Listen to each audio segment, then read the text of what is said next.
But imagine having Lewis Hamilton's money, bro. Imagine the side quest that guy pulls. But what do you think about this Kardashian? Do you think he's getting distracted? Like, what's up with him? Like, he can get any other chick that he wants. IQ was saying that she's just there to help Ferrari bring attention to what they're doing. So is it true in stand-up? It's funnier when you're airing your frustrations. No, it is. It definitely is. I was at my funniest when my marriage was in the pits. Like at that time, I was killing it. All right.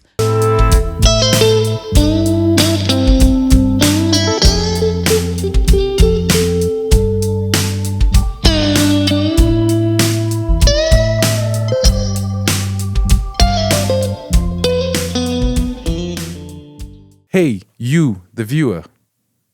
I just want to take this time and I want to thank you. You've really helped me grow. You've really helped this podcast grow. But one thing I noticed is 77.8% of you don't subscribe. And if you love the content we're putting out, guys, we'd really appreciate if you could hit that subscribe button.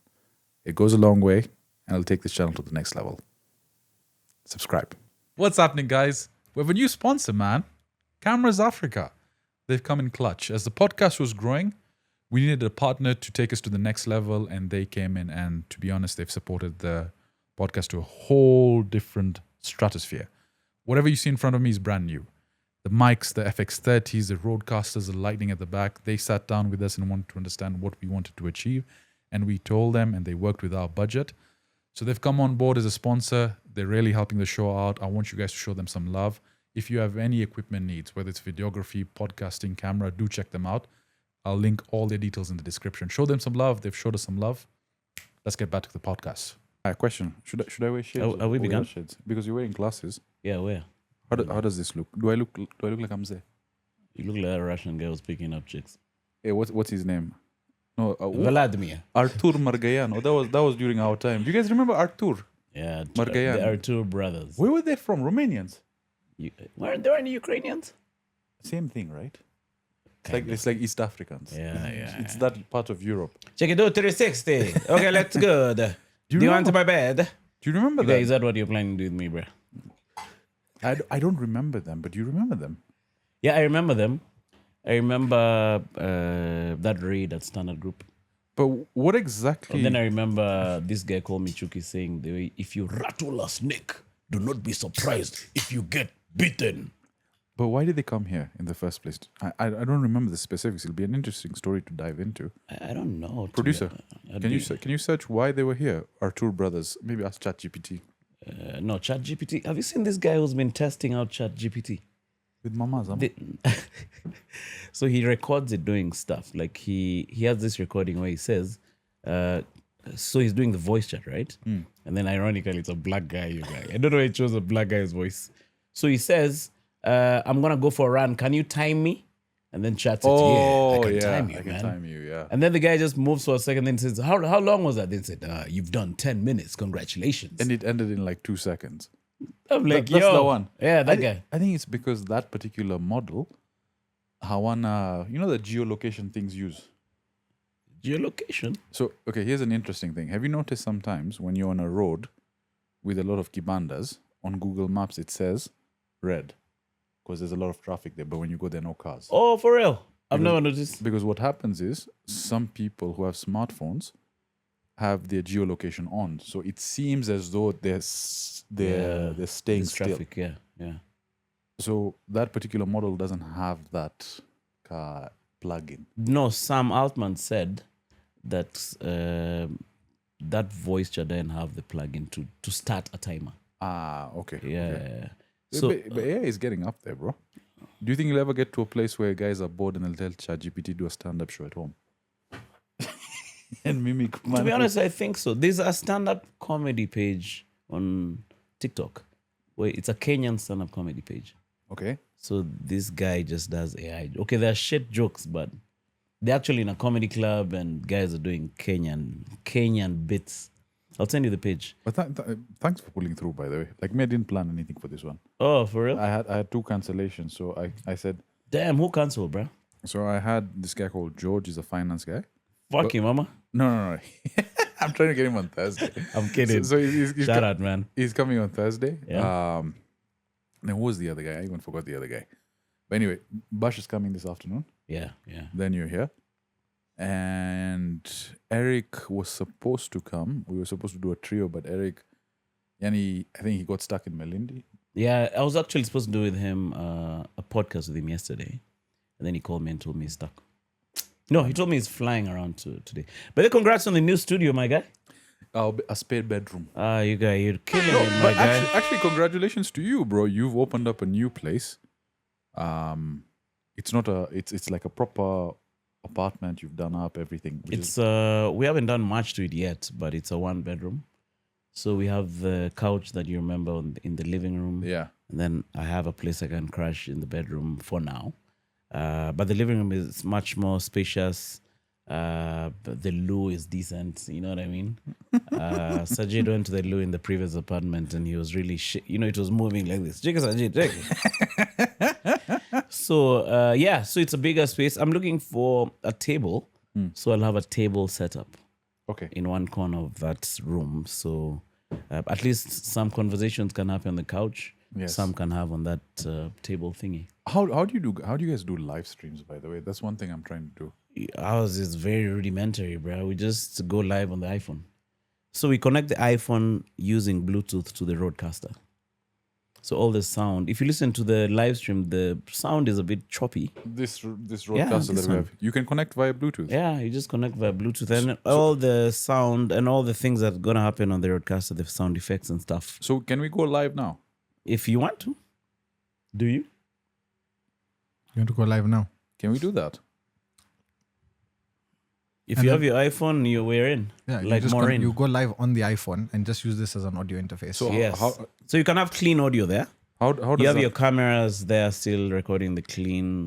But now you see, the thing is, video. to get the video out of there, we have to set up the Atom Mini. No, I'm saying later. Yeah, later. That's the thing. Yeah. Is we have to. What I want to do is I want to go live with the Atom. So we'll have everything connect to the Atom, audio and everything. Atom will be live switching. He's complicating things too. Do you have a stand for this iPhone? Sina.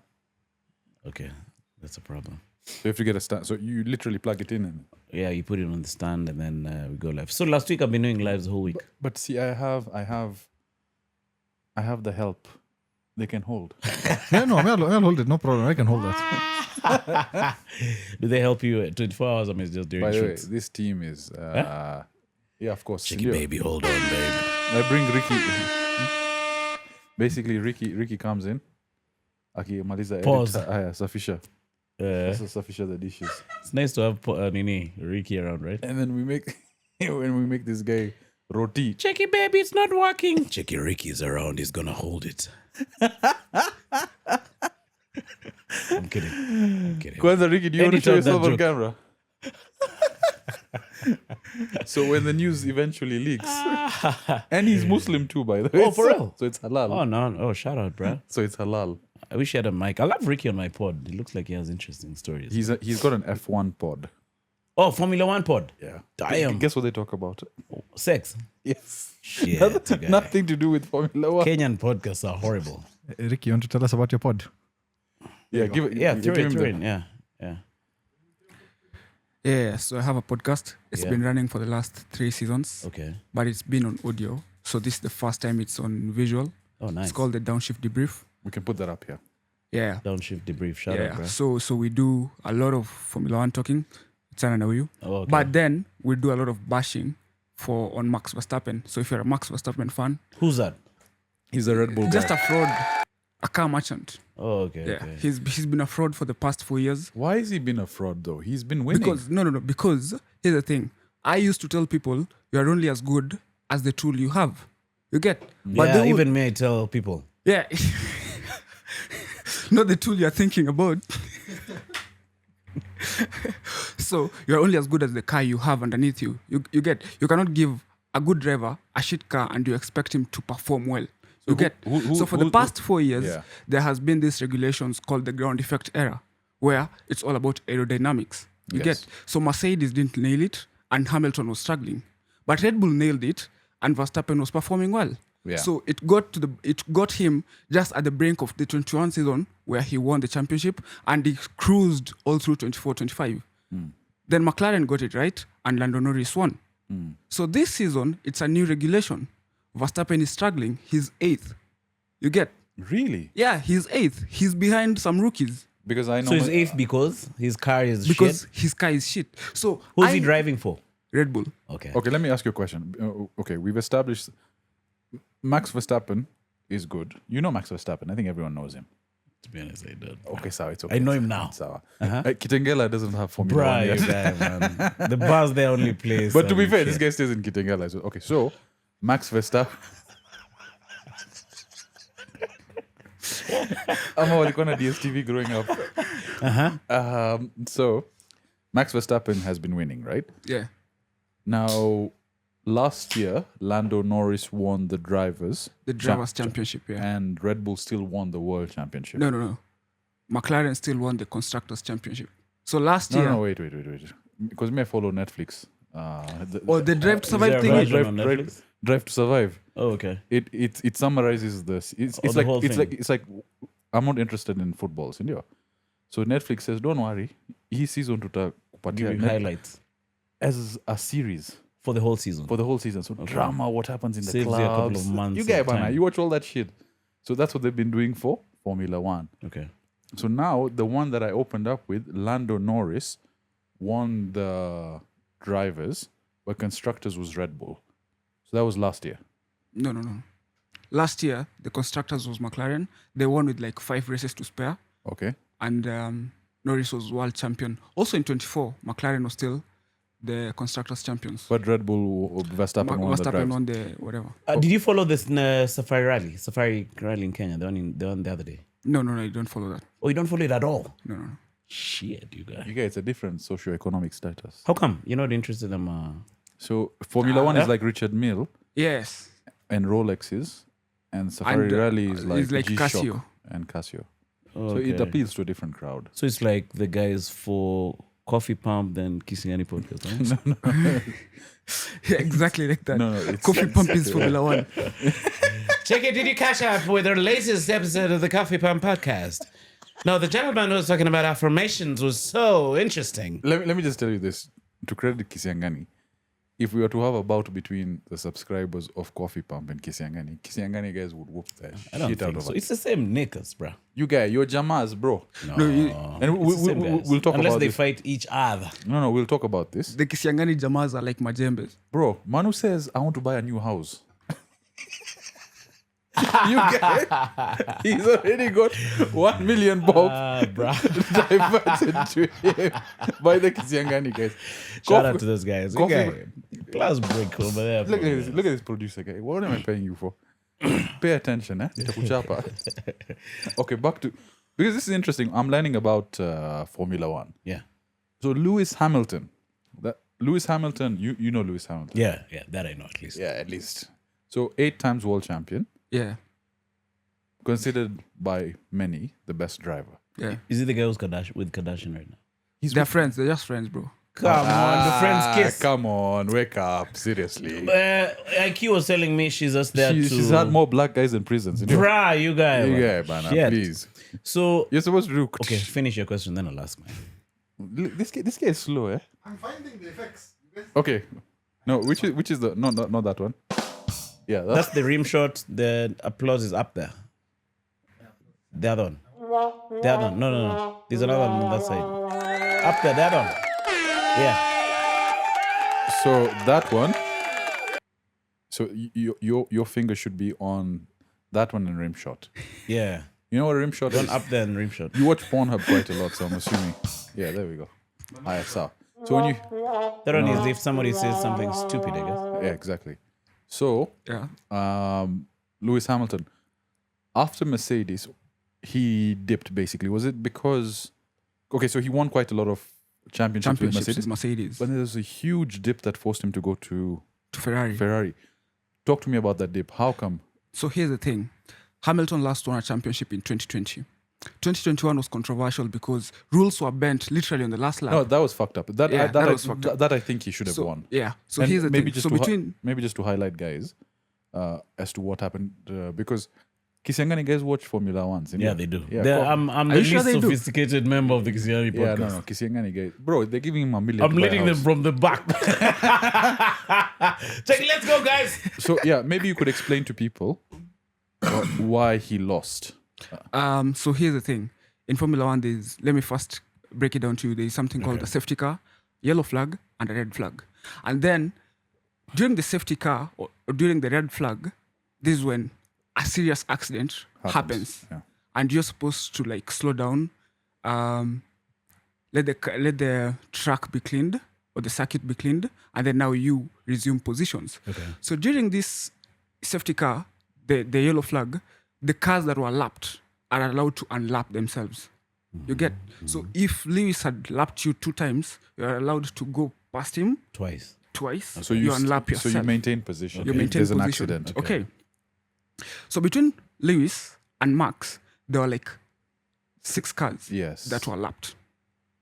So the race director decides to let the cars between them unlap themselves, but the cars behind Max are not allowed to unlap themselves. So it wasn't fair. So it Max wasn't closed fair. the distance. So do you know why that is? Because when they would allow the cars behind Max to unlap themselves, it will take much more longer. You get? Because now you've shortened the amount of cars to go around. You get? So it will take much more longer. And they didn't want that because they wanted the race to continue in To be like competitive. in like 3 more laps, because it was like 3 laps, then the race ends. You get? And here's the thing why I say it was cooked. Because at that time, they say a race should not end with a safety car and a yellow flag. In no circumstance. I understand that.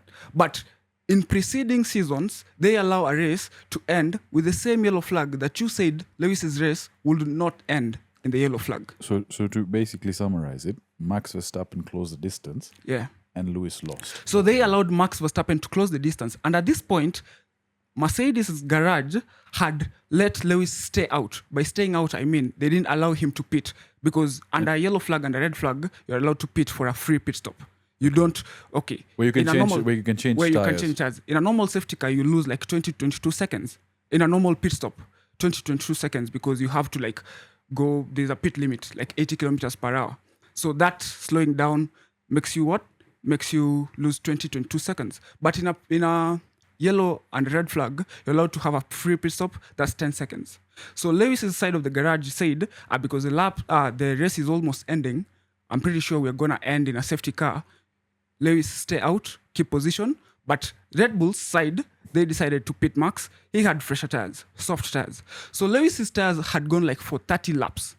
Max at this point has 1 lap old tires. Okay. So it's very easy for him to catch Lewis, even at in one lap.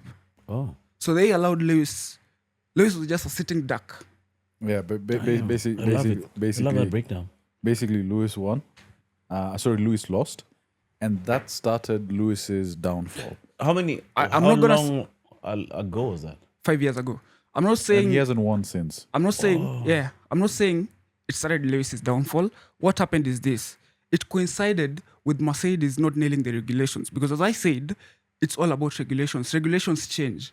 Okay. And at that time, Mercedes was so comfortable winning that they were not thinking about the next regulation change. Because what happened with Mercedes domination is they came into Formula 1 2009. Okay. They realized we have a good driver. At that time, it was Nico Rosberg and Michael Schumacher. They realized we have a good driver in Nico Rosberg. He's so young.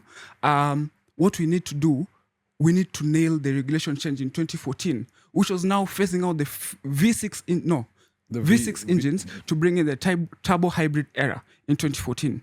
So they focused all their minds and resources into the regulation change in 2014. And at that time, there was no cost cap. Mercedes will spend billions of dollars to develop cars. They will come in, first 2 races, they realize, shit, we've not nailed this car.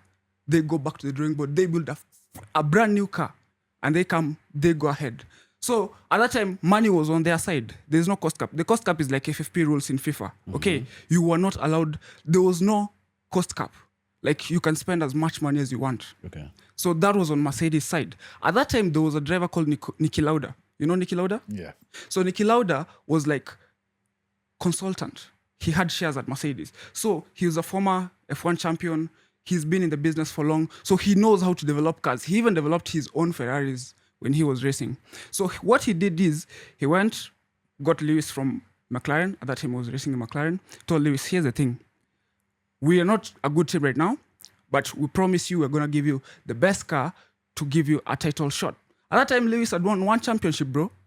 2008 only. So Lewis decides, okay, people said it was like a move from Man United to West Ham. So he decides, okay, sir, let me give this guys a shot.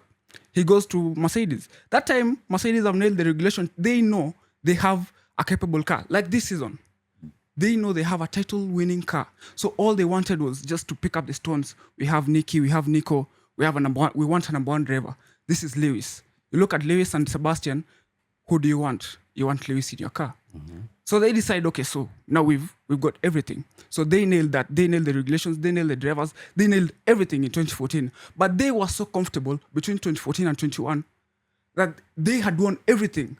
8 Constructors' Championships consecutively. So I think they got at a point of comfortability. They're like, we are unbeaten. We are unbeatable. So they didn't focus on the next regulation change. Okay. And then what hurt them much more is, these things, at that time, you're not seeing them. But in hindsight, you're seeing this is exactly what happened. So at that time, their technical director, the person who's responsible for building the cars or designing the cars, his wife had passed. So he decides to take a break from Formula One. He leaves Mercedes. So they give second in command. It's like you give Byron my position. I know I'm the best. So you give Byron my position. He won't match up to what I can do. You get? I know he's gonna watch this. It's fine. So he won't match up to what I can do. So they gave the second in command. It's like Sajid giving, say, Obina to host this pod. Exactly. So they gave the second in command the position of technical director. His name was Mike Elliott. He came up with a crazy concept, 0 pods. 0 pods is like, as I told you, the 2022 regulations were like aerodynamic specific. You get? So 0 pods were like, the car has no pods. Okay. So you're wondering, how is this car going to work? We thought it's going to be a jet engine or a rocket ship. Bro, we were fighting 5th and 6th. Damn. 22 to 24. So we didn't nail that. So Red Bull nailed it. Verstappen had a good car. As I said, you're only as good as your tool. Verstappen is a good driver. Cool. We saw it. We saw that in 2021. Go back. I'll give you my phone logins. Go back and watch it. He was good. So he's a good driver. He got a good car. He dominated. Bro, in 2023, Max Verstappen won 19 out of 23 races. Yeah, that was insane. Red Bull won 22 out of 23 races. Damn.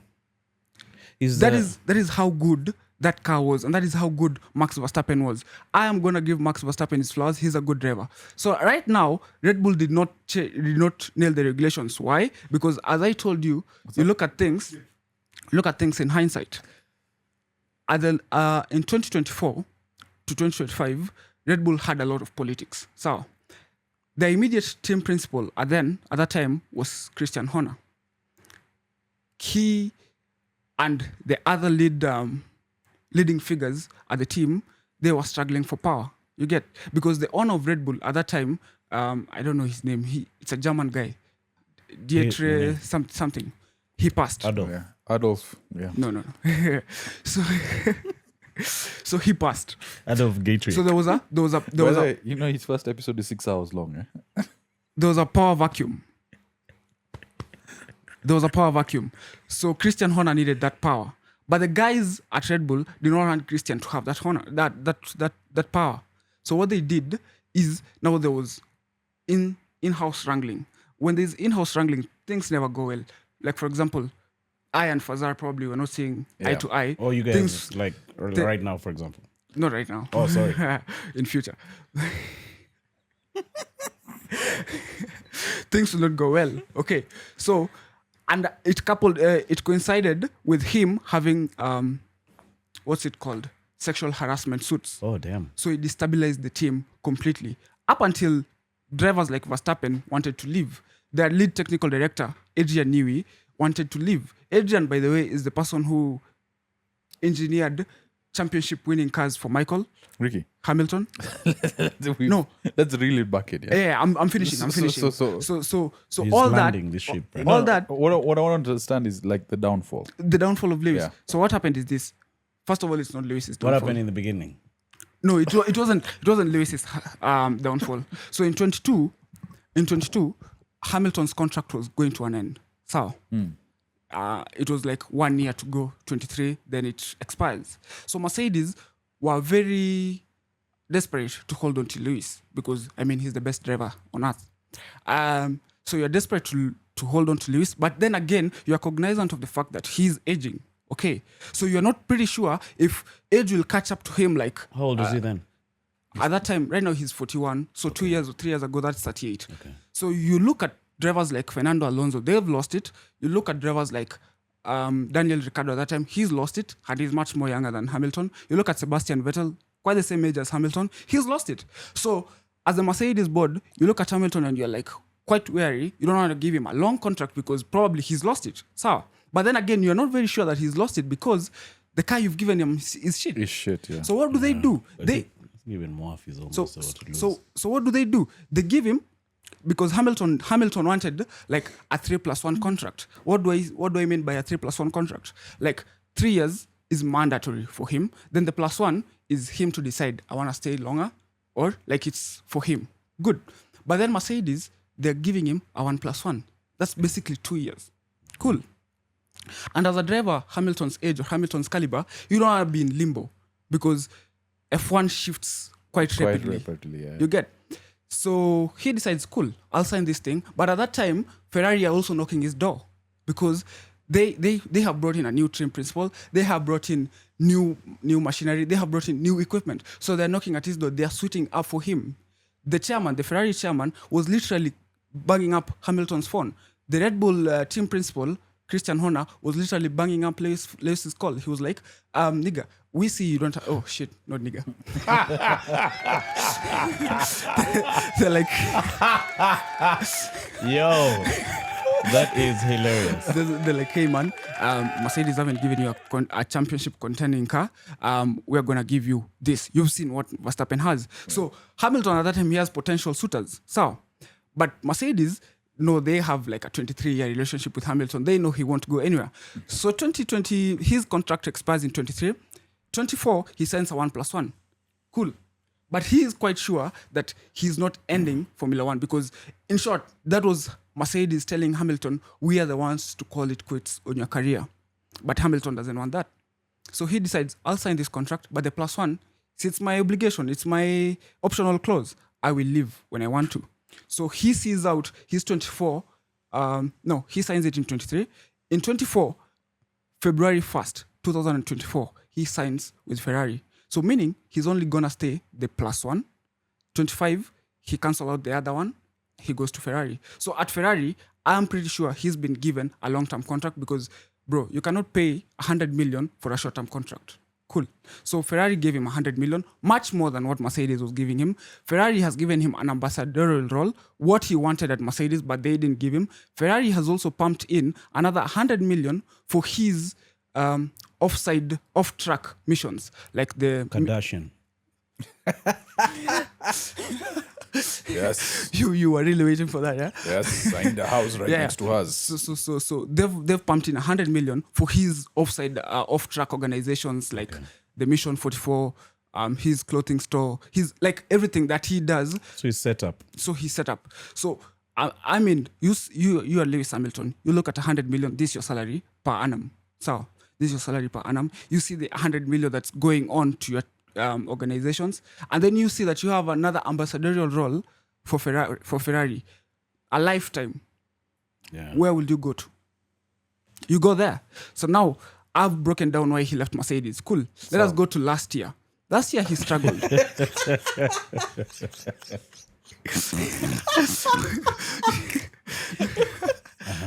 So last year he struggled.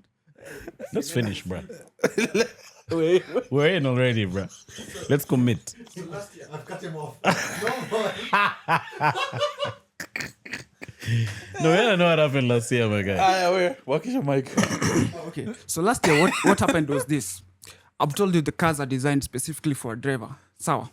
So he goes to Ferrari. The car already, we're in 26 right now.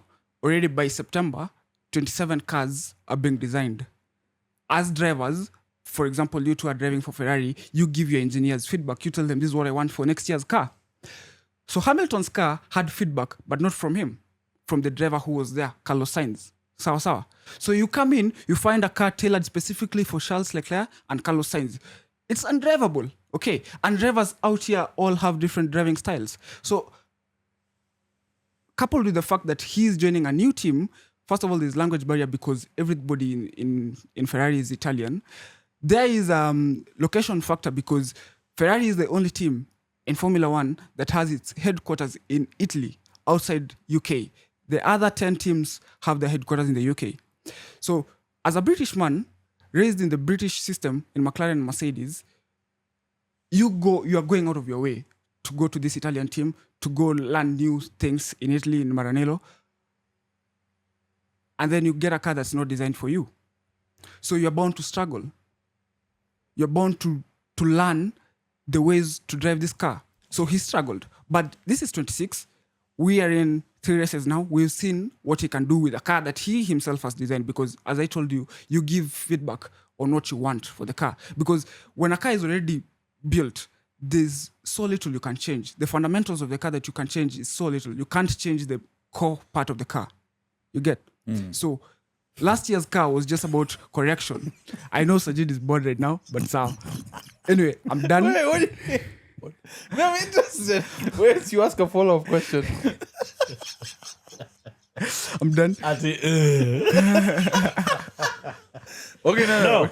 So is he going up the ranks Yeah, right now? he's going up. He's going up. So he's doing better over time. He's going up. Actually, this is the first time in 5 years that he's had much more points. The last time was 2021 when he was still a beast. So is he clocking top 3 at least? Yeah, he's clocking top 3. But he's not Shit, getting distracted seriously? by all this Kardashian No. shit. Actually, I think Kardashian has kept him focused.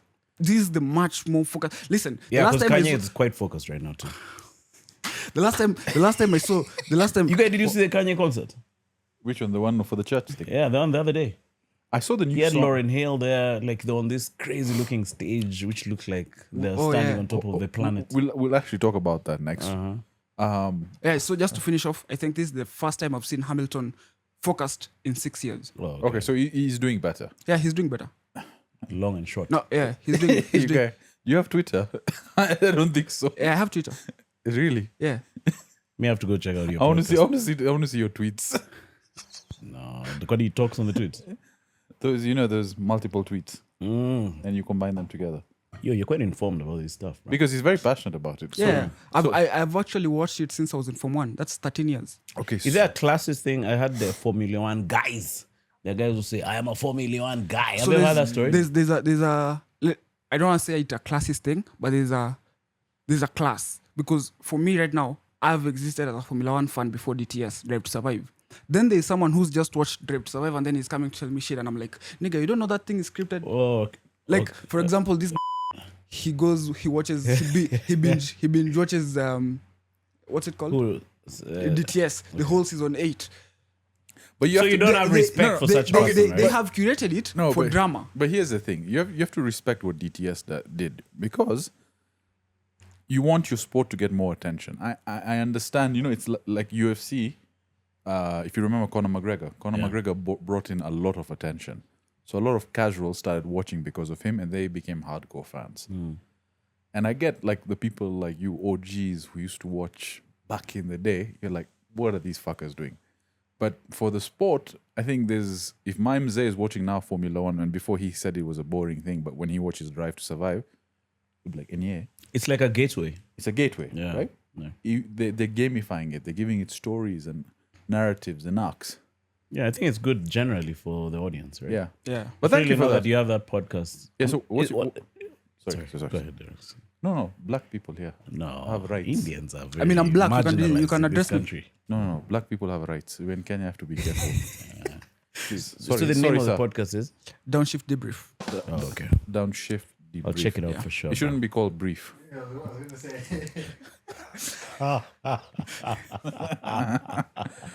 But imagine having Lewis Hamilton's money, bro. Imagine the side quest that guy pulls. But what do you think about this Kardashian? Do you think he's getting distracted? Like, what's up with him? Like, he can get any other chick that he wants. IQ was saying that she's just there to help Ferrari bring attention to what they're doing by faking this relationship. Okay, me say the relationship. But how is that? But- Why? No. Listen, as a Lewis Hamilton fan, I have seen quite a lot of girls come with Lewis to the circuits or Pits. to the races. Okay. Okay. In 23 it was Shakira. In This 20 guy dates celebrities alone. In 24 it was Ray. The chick I was listening to right now. Hmm. It was Ray. So right now it's Kim's turn. So and I know they're just friends. Who kiss? So look at They it. don't. That was AI, bro. Yo, Manu, look at it this way. For real? Yeah, that was AI.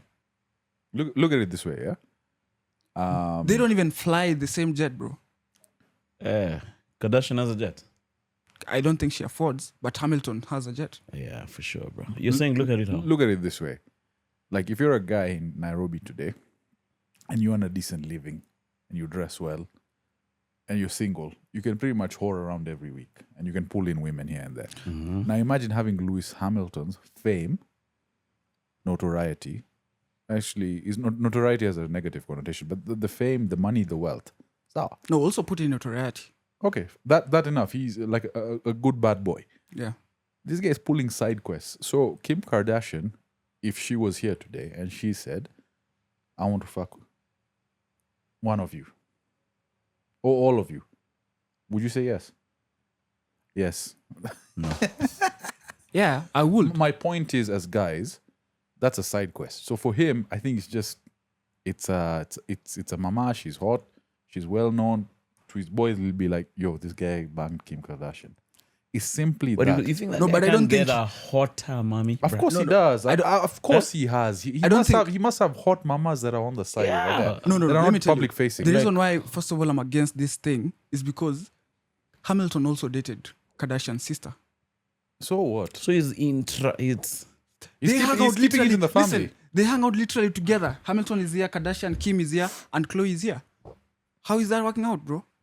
Also, maybe okay. So what was IQ saying that CG? This is a stunt. Yeah, you're saying Ferrari are just using that to bring attention to what he's doing at Ferrari. So it's sort of like a paid promotion. No, I think Kim how is that using make sense? them. Kim is using them because Ferrari cannot choose. Bro, between Kim and Ferrari, who's lower stature? Obviously, Ferrari is a bigger company, but Yeah. it would be a nice stunt if you really think about it. It's like you get this chick to hook up with this guy, and then people start talking about them. It's sort of Ferrari also advertises. I mean, they don't Yeah. advertise. Yeah, but the advertising agencies that actually do that on a global scale, they curate celebrities and relationships just to drive attention, like Taylor Swift and some football player, or this rapper and this celebrity, just to give both of them attention and give their products and albums. It's all curated as well, bro. When I was on radio, our boss was telling us to pretend we have a relationship with one of the chicks up in the studio. Really? Yeah. Why don't you guys pretend you're having a relationship and then we create a scandal? That's how we used to talk. You said when? When you left? When I was on radio at Spice FM, Tell me about those days, by the way. How did you get into Spice FM? I was just I was doing this show with a friend of mine. His name is Eric. So we're doing a show called Bare Knuckles. So Eric is a relationship guy. He talks about relationships and stuff. So me, I was like the straight man. So just ask him questions. and Right. he'd, answer them. All right. And then that guy hired Eric because they wanted to do a similar show on their station. And then he saw that show called Bare Knuckles and told me with Eric. So it was like, I want the other guy also. Okay, that's dope. And so Bare Knuckles was where? On Spice? On YouTube. On YouTube? Yeah. It was No a YouTube show. way. Yeah. It's actually still there. Bare Knuckles, is it on your channel? No, it was a channel called Bare Knuckles. How many subscribers do you get? At the time, I think we got to I don't know how many, but there were few. Maybe 100, 200 at the time. Which year was this? It was long ago, maybe 2017, 16, those sides. I want to show you something, by the way. I'll check in my history if it's there. But Fazar, was it Fazar or Fares? Faris found an old video of my old YouTube thing. I couldn't even track that. Your old YouTube channel? Yeah, I'll just show it to you right now. What are you doing on it? We initially, so the channel was called Hypothetically Speaking, and it was meant to be like a short talk show between three friends on maybe things that are happening. Okay. And we just sort of do comic relief. Uh-huh. And then some skits and stuff like that, but it didn't really pan out. We did 2 episodes, and I think we just didn't align well on what the vision of the podcast was, or what the channel was going to be. This was in 2013. Oh, okay. You can see how many shorts I watch, Yeah, that's... and most of my stuff. Well, this is the Kibe episode, by the way. I've got an interesting story as to why we can't post it up. Oh, it's on private. It's on private right now, but it's come out. What did he say? Eh. Is it the one where you're telling you guys to quit your jobs? No, this is a new one we did. Look, I was. Oh, there it is. I keep checking this to see how the views are doing. Hey, sure, that thing is on 15 Gs. 15 Gs. Damn. Sorry? I don't want to give you my phone. Mari, you read my messages. You see, may I watch your stuff, by the way? Duh, nice, man. I can't even see this thing, by the way. Where was it? Can you find it, the video? Phone, I have it. I can't cast with my phone onto your TV. Okay. Do you have the link? I have it. Can you cast on this couch, though? With you if you want, no stress. Sugar. Okay, when I was looking at that, I was checking out my size. But anyway, before that, so Spice FM, did you have to do like an interview where you tried? Yeah, we did. We did an interview with the board. And how does that interview go? Not the board, the senior management or something. So they give you a mic and one of the board pretends to call you? No. And then you pretend you're in a No, scenario. you don't do... It's not like an on-air interview. Okay. They call you up. We did that later, which was weird, though. So they call you there. You're sitting in front of this whole panel. Then they ask you questions. Why do you think you can be a good host? Some guy is like, why aren't you interested now? I'm like, I'm not on air now. Like, see, I'm going to be on air later. Like, I can't bring my own. Is that... So which one is you? Bruh! You get... How many years ago was that? I was, I think, 2013. Shit, guy. 2013? Yeah, well, That's 14 years ago. Was it 2013 or 2016? 2016. Oh, 2016. You even had end credits. Who was editing? It was me. I did it all myself, bro. Oh, okay. You guys, that is interesting, man. You guys, so... Do you normally think of things like, if you continued, it would have been far? Yeah, I think so. The problem was, if you look at that setup, I don't even... It's not a bad setup. It was in Anik's room, and I had a lot of these, these GIFs and stuff that you put in between. So it's genuinely funny. There was one thing. Remember, there was a guy who. So what we would do is we would take weekly topics, okay, and then we would try and make fun of it. International and local also. Local and international. Now, one particular topic was, I asked him, "Do you remember Captain America?" So Captain America, when he was pulling the helicopter, he was strong. Yeah. Then I was like, now there's Captain Kenya we've just seen. And there's a video of a guy being lifted up by a helicopter. Oh, the guy who was hanging on the helicopter. So it banter around it. It was banter around it. And I think then the problem was I was taking the brunt of the editing and the meeting up and organizing. And then everyone wanted different things to do with the podcast. The guys wanted to make it more skitty. Which guys? So Anik and Malik were the other guys. They had different direction on where they wanted to take the podcast. So I was like, I don't agree with that. So I just left it, and I just got a job then. What direction did they want to take it? Like, for example, we do, what was it? Skits. So taste this food and reactions. Oh, that was a bit too off the conversation thing, right? Yeah, and for me, it felt a bit gimmicky. Right? Like we go out in public and we do skits, or we try foreign foods and our reactions to it. That's not truly really a podcast, right? No. So it didn't pan out. I knew I wanted to do something on YouTube, but that was my first step into it. I'm like, okay, this shit is hard. Editing it is hard. Trying to do it yourself, especially with a full-time job, I was like, boss. I tried learning a was using the iTunes one that comes in. What's the editing thing called? Movie something. Yeah, that one. You guys, it was difficult, bro. Uh, When did Movie you Maker. know? When did you know? Movie Maker. When did you know you wanted to get on YouTube? I had an idea that I can hold attention. I remember when I was in campus, you know that group work thing? So you do group work and then one person would go present. Yeah. So I'd go present and I'd see guys buzzing and waking up, right? So I'm like, okay, I think I can hold people's attention. But what really truly pushed me to YouTube was my experience at Spice FM.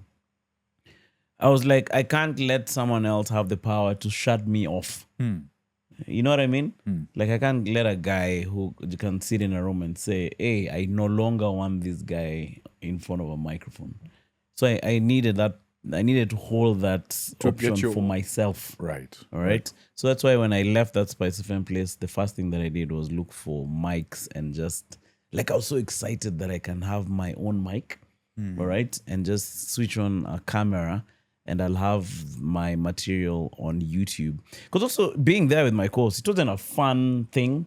Like I remember we Kosana up on that station. We'd Kosana almost every day. On what? Just petty shit. Like the guys taking your pens and Yeah, like one guy, the guy Kosanas with that chick. That chick is not coming to do show prep and all that stuff. Me, I was Kosaning with that friend of mine because of just like maybe he wouldn't like how I discussed a certain thing. You know what I mean? So it wasn't, you know the way, like when I come to this podcast, for example, I'm happy to be here. Yeah. I wasn't happy to be there. Then it becomes a very negative. No, it becomes a job. It becomes a job. You know what I mean? So may I think the moment the thing becomes like a job, like you don't enjoy doing it, I think that's a problem. That's right? when you need to quit. Yeah. So that's now I said building the channel. Although I had many, like I had a false start.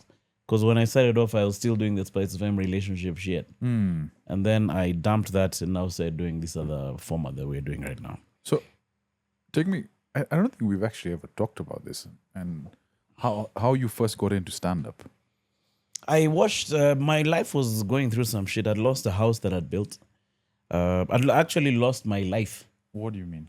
Like there's a house I built in Kitengela, which I'd put all my money in. So like, can you just bad construction, no? No, I was, If you don't want to talk about it, we can. no, I like I've told this story, I think in other spots, but it's basically a friend of mine who gongered me. All right. And then I lost that shamba. Who's this fucker? Some nigga, bruh, you guys. Okay, fucking let's put his Fuck can we that fuck nigga. this guy? Can we put his picture up sorry. over here? I'm at your home. Don't worry. Even my mzee would celebrate. So this. So yeah, so I put all my money in that project, right? And then I lost it. So I spent about a year, 2012, trying to get that house back, Okay, which I couldn't. so basically, this guy was collecting money to build these housing projects. No, what happened was he was like my best buddy. All right. So he tells me there's this land in Kitengela. I'm like, where the heck is that place? I'm like, no, come, I take you. Then we go there. Then he says he's already talked to the owners of the place. They're cool guys. So let's bite. All right. So I'm like, okay, let's bite. So we start paying for the land. All right. And then we got this student architect guy because May decided to develop. I had that idea. I'd been to Green Park a number of times. So I wanted to develop such a place. I wanted to develop a couple of houses. Yeah. Right. But now we took a shortcut. I got this student architect guy who came and drew. You know, they use chalk to draw on the ground. So he came and drew on the ground. Okay, obviously. And then you're like, this guy, excuse me, my land is on the opposite side. So he drew mine on this other guy's land. Oh, shit. Yeah, man. So he drew there. So now when it's coming up, I'm like, yo, man, how come this thing looks different? But he's my buddy. So I'm just like, we're going to exchange the titles, don't worry. So now I'm like, continue the project, goes up. I think I'd gone into the roof. I'd put in some Decra roofing, bruh, you guy. Got that living, what's it called? Before it became popular. You know, the place where you just go chill. Family room, bruh, you guy. Yeah. Sunken kitchen. Girls killing it, eh? In fact, there's another day that buddy of mine came and told me, what would happen if someone takes this house of yours? I'm like, who? So later on is when it clicked, like this guy is the one who was planning that. So later on he tells me that he had taken a loan with that title deed. And the bank has taken it. I'm like, what? So it was all just a ploy. So I tell you what happened in the end. I'm summarizing the story. My dad if you're said, still friends with this guy, I'll chopper you. no, we're not friends. I don't even know where the heck he is. So my dad told me after a while, he told me, look, you're going to build more houses. You're going to spend your life looking for this one house, because I've seen many friends of mine in court for years looking for a house. Or you're going to move on with your life. And I thought that was good advice. That was solid advice. So that's why I dumped that stuff. But now stand up for me was like therapy for that stuff. Because I came across a Trevor Noah video. He was doing impressions and stuff. And I'm like, yo, I think I can do a couple of impressions. So that's how I got into stand up. So is it true in stand-up? It's funnier when you're airing your frustrations. No, it is. It definitely is. I was at my funniest when my marriage was in the pits. Like at that time, I was killing it. All right. But when things are quiet, I feel like there's not much inspiration to write. Right. I think you're a better writer if you can write during good times. Can anyone get into stand-up? Like if I wanted to get into stand-up? I think you can. I feel like you have the...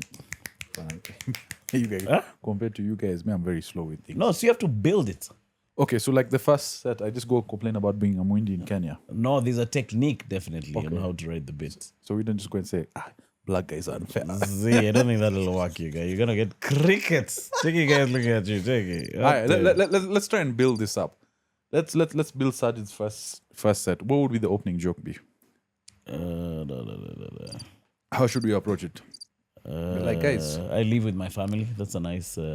yeah, that would be a nice. That's a nice. You know how precedent. frustrating it is to have sex when you're with your family, Not even that. and That's your mom towards keeps the end of the bit. Your mom keeps coming. Do you want tea? Not now. Starting from the door. Like when the chick comes in, you have to introduce your dad. Say, hey, this is my dad. Then your nephews and nieces come in. Yo, say hi to Nini. Are you keen on making such? Okay, all right. Okay, so And then Kidogo, let's go upstairs. So you're building it.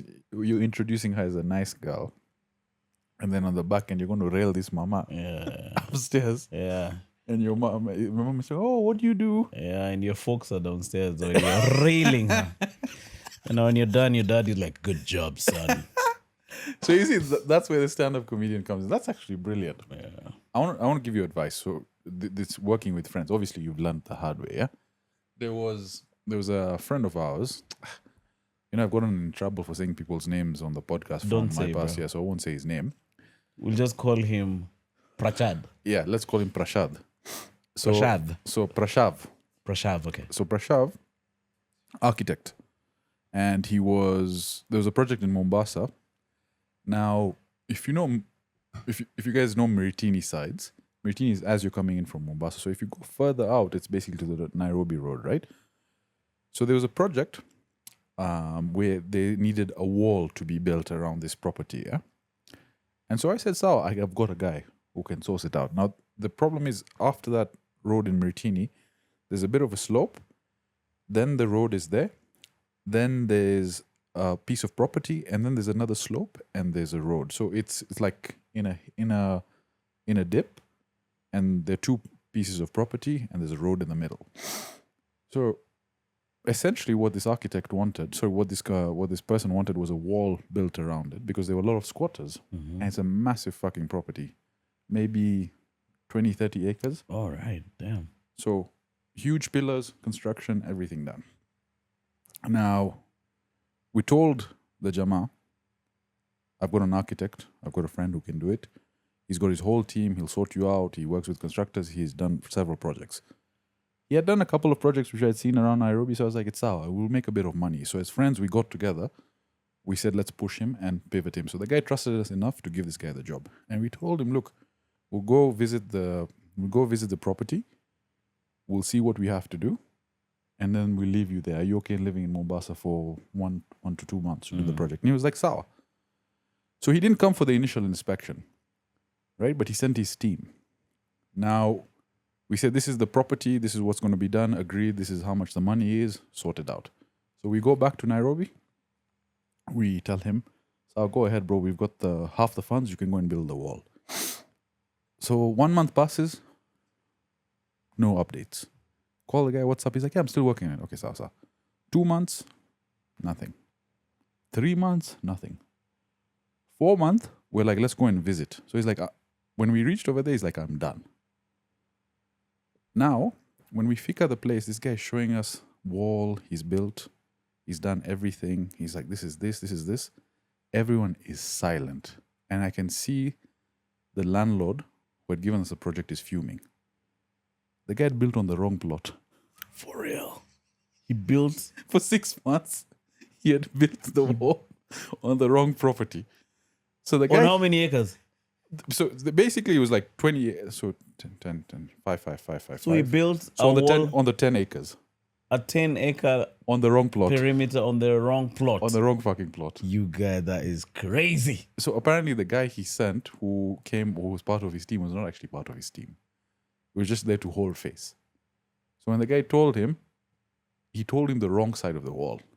Because basically the right side of the road, if you're standing this way, it's the right side. But if you're standing facing the other way, your right side is the opposite side. So the guy went and started Kazi on the other side, not asking anyone for help. So what happened? The guy had to do it again on his dime. We didn't make any money that project. It was a loss. All the profit was basically put in rebuilding the wall on the other side. So they demolished the stones from this side and used them on the other side. That was Kwanzaa, it was someone else's plot had been left over there. So we're lucky we didn't get sued. This guy didn't discover these guys are walling my property. No. How fucked is that? Yeah, that's crazy. Well, imagine we're all standing over there. We're looking, this guy's talking. But when you do the beacons, like when you're doing the four corners of the owner has to be there to say, all right, let's. But that's the thing. The owner had, even that's the fault on his, right? He didn't come to check it out. Because we were also young guys. We were like, we have a guy who'll sort everything out. He'll basically put our markup, we'll get money. This is, trying to be wheeler dealers. Yeah. Anyway. I think for every shortcut I've ever tried to use, I've always gotten into a ditch. Yeah, man. In terms of I suck as a wheeler dealer. Doesn't make sense. I think because every time I've tried to do a deal of sort, it's never worked out. Maybe because I don't have the business acumen. I like the guys who are hustlers, they buy stuff and sell it at a profit. Yeah, true. Yeah. For me, if I buy stuff, I'll give it to you at cost because I like you. You're a kind guy. I'm a kind guy. That's why I like YouTube, because you just get out what you put in. You know what I mean? But the money's not enough, bro. It's not enough for now. You guys have been pumping content, though. But in the next couple of years, it's going to be good money. Will it change, though? I think so. Because I'm looking at, for example, if you look at those YouTubers who started in 2013, 2015, 2016, a lot of them started getting good sponsorships. They started making a lot of money. If they get 40,000 views, they're making $500 to $600 per video. For us, if we get 40,000 views, we're making what? A quarter that? Half that? Actually, not even half that. An eighth of that. When is it going to be to the point where...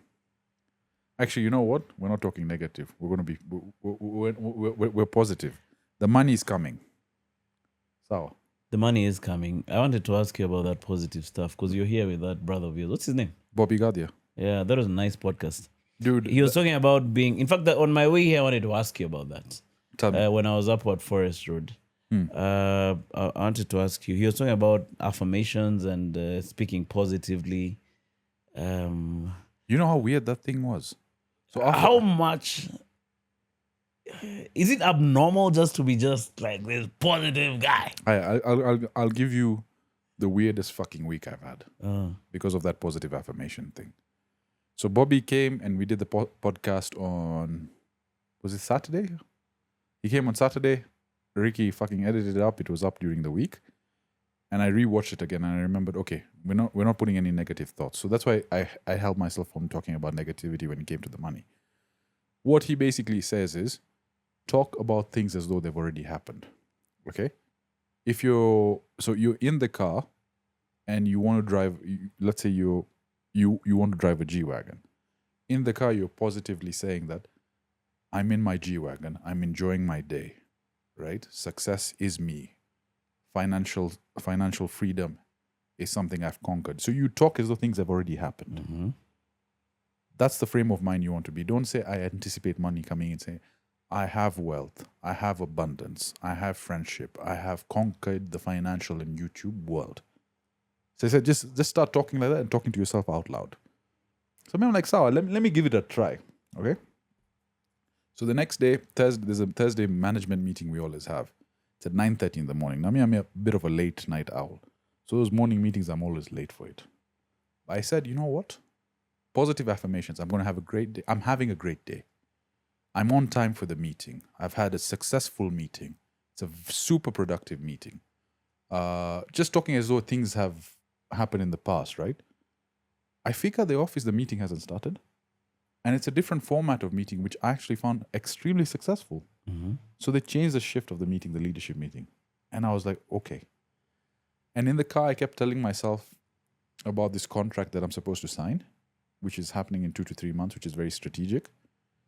I said, the contract is signed. The customer has deployed. We have significantly changed the landscape of Kenya. I wasn't expecting to sign that anytime soon. At night, as I was walking to work, contract came in. Out of nowhere. Customer signed. Damn. Like, it's weird. Like, customer has never signed that early. But they signed in advance. Mm. Because of their change in calendar year. They wanted to get it done immediately. Mm. I'm walking home. There's some financial issues I was going through, but I said, I'm not in financial issues. I'm in abundance. I have wealth in abundance. I have all the deals coming to me. My cash flow issues are no longer an issue. Bro, I got a message from someone. I'm sending you cash for someone that owed me money. So it helped ease things away. Weird. Then I posted a reel of Bobby. And I just said to myself, this is going to be viral. It's at 1.7 million views on Instagram. 1.7 what? Million views on Instagram. When did you post it? Yesterday. What? On Instagram? Yeah, what is it right now? 1.8.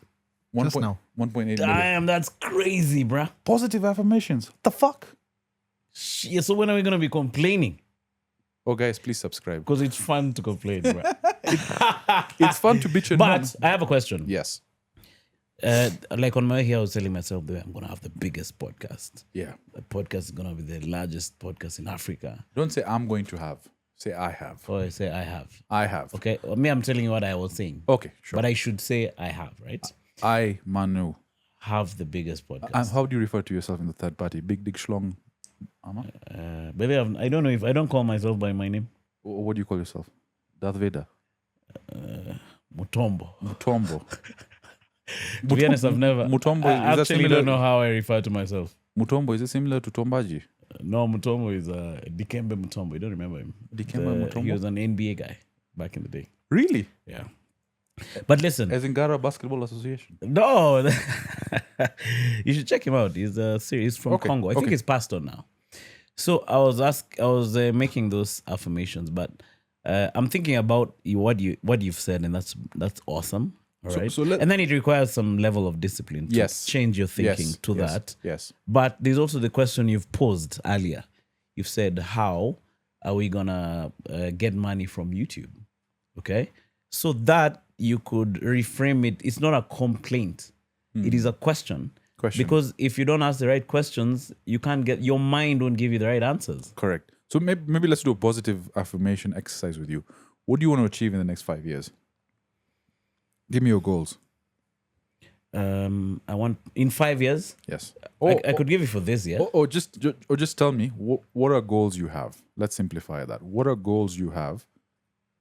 Personal, podcast, professionally. What are they? I have a goal to this year to get the podcast to 100,000 subs. 100,000 subs. All right. I also have another goal to build a house in my village. Build a house in your village. Okay. I have another goal in the next 5 years to have a child. I want to have a kid within the next 5 years. We have multiple kids. Okay. Number 3, then? And then I also, because I'm into beekeeping, I want to have a successful beekeeping enterprise. Okay, we're going to talk based about that. in Western Kenya. Inshallah. Okay, Yeah. so the first one was 100,000 subscribers. Yes. That was for this year. So we say, I have 100,000 subscribers. I have 100,000 subscribers. The Kisiangani podcast has surpassed 100,000 podcast. 100,000 subs. Say that with me. The Kisiangani podcast has surpassed 100,000 subscribers. The Kisiangani podcast has surpassed 100,000 subscribers. The Zigas have financed my lifestyle. Then Zigas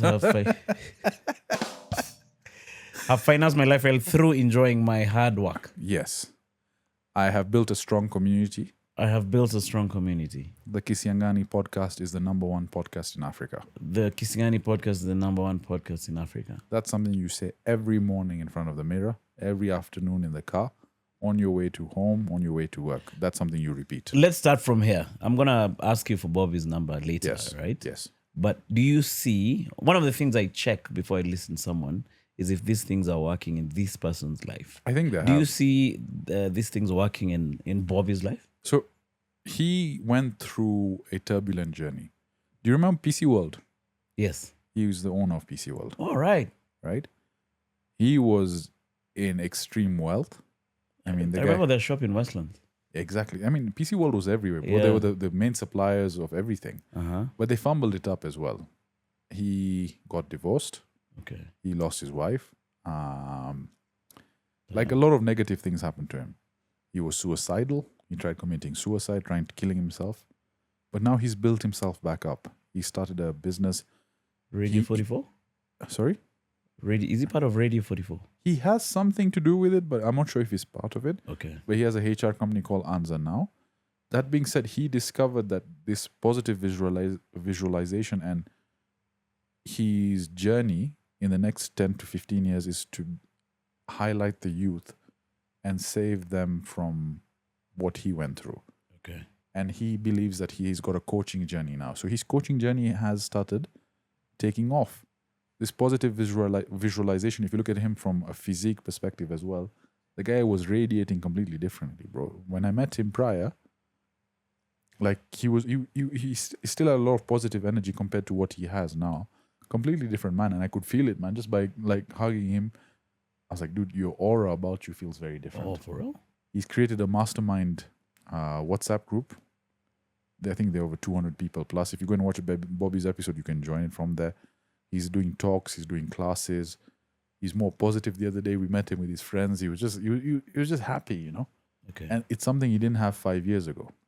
And he knows what his journey is meant to be, and he's walking along that path. Can you be positive while still acknowledging the pain that you're going through? Yeah. So it's not a complaint. Sorry, I'm getting a bit too No. confused. We in fact, we need to change this table so then we can kick up the things. But the way to look at it is things will always happen in a negative light, right? Let's say you get into an accident. Your first reaction is, fuck, my car's damaged. You'll be like, no, I still have both my hands, my legs, my eyesight. I'm okay. I have no harm that's come to me. Materialistic things come and go. The car will come and go. That's how you should look at it. That's how you should achieve it. All right? That's how you should sort of visualize it. Okay. Is look at the positive things and try and embrace that positive energy, even though if you're in a very negative state. Because negativity breeds a lot of negative vibrations. And it goes to the method, the teachings that everything is vibration, everything is synced to how you radiate this energy. So if you're negative, you bring negativity more.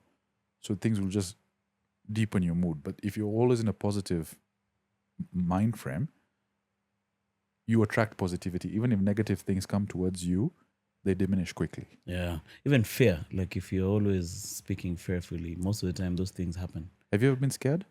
Many times. Really? Many times. I'm even scared now. Why? But you can't tell, bruh.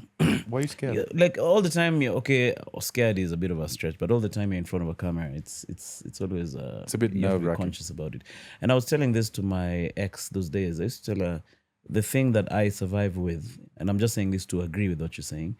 The thing that I survive with is a very strong, hopeful attitude. You know what I'm saying? Like some of the things like you came to our previous studio, man. That place was shit. But if you focus on the shit side of it, the garbage, the corridor and stuff, you're not going to get anything done. But you can say, this is what I have right now, and I'm going to make what I'm doing work with what I have right now. That's how you get through it now to the next level. Correct. So I remember, okay, we've had this convo post being together that time. Like she'd get into this depressive states. And since we're living in the same house, it would also, I'd be like, It would affect you what as is well. wrong with you, man? Like, do you want to get out of this thing? Maybe I didn't approach it the best way, but I'm like, you need to get this out of this thing fast because I operate in a hyper hopeful state. And that's how we've been able even to go from, like Bashir would tell you how, like when we'd start off the podcast was crazy. Like there's a video I was watching or doing at Bashir's house. You can hardly see us. Like it's pixelated, like it's just shit. You get? But the hyper hopefulness will just get you through that. And that's what you need in life. Yeah, I think so. We all have our cup, but the main ingredient in life is being hopeful and being ambitious. And successful people have this delusion of grandeur, which means you expect the most to happen to you. And I think that's the way you're supposed to live life, is because your goals and your ambitions. So this let's frame it this way. I've always been of that frame of mind, and I can see it in you as well, is we always want more. We always want more. We always expect a lot more from ourselves. And so some people may see it as us complaining that this has not happened yet, this has not happened yet. We need to now pivot to say we're glad for the steps we've taken so far. We're glad for the 10, 15, 20,000 subscribers we had. We're glad that our studio... What's up? So, sorry. We're glad that our studio. We're glad that our studio has expanded. We're able to...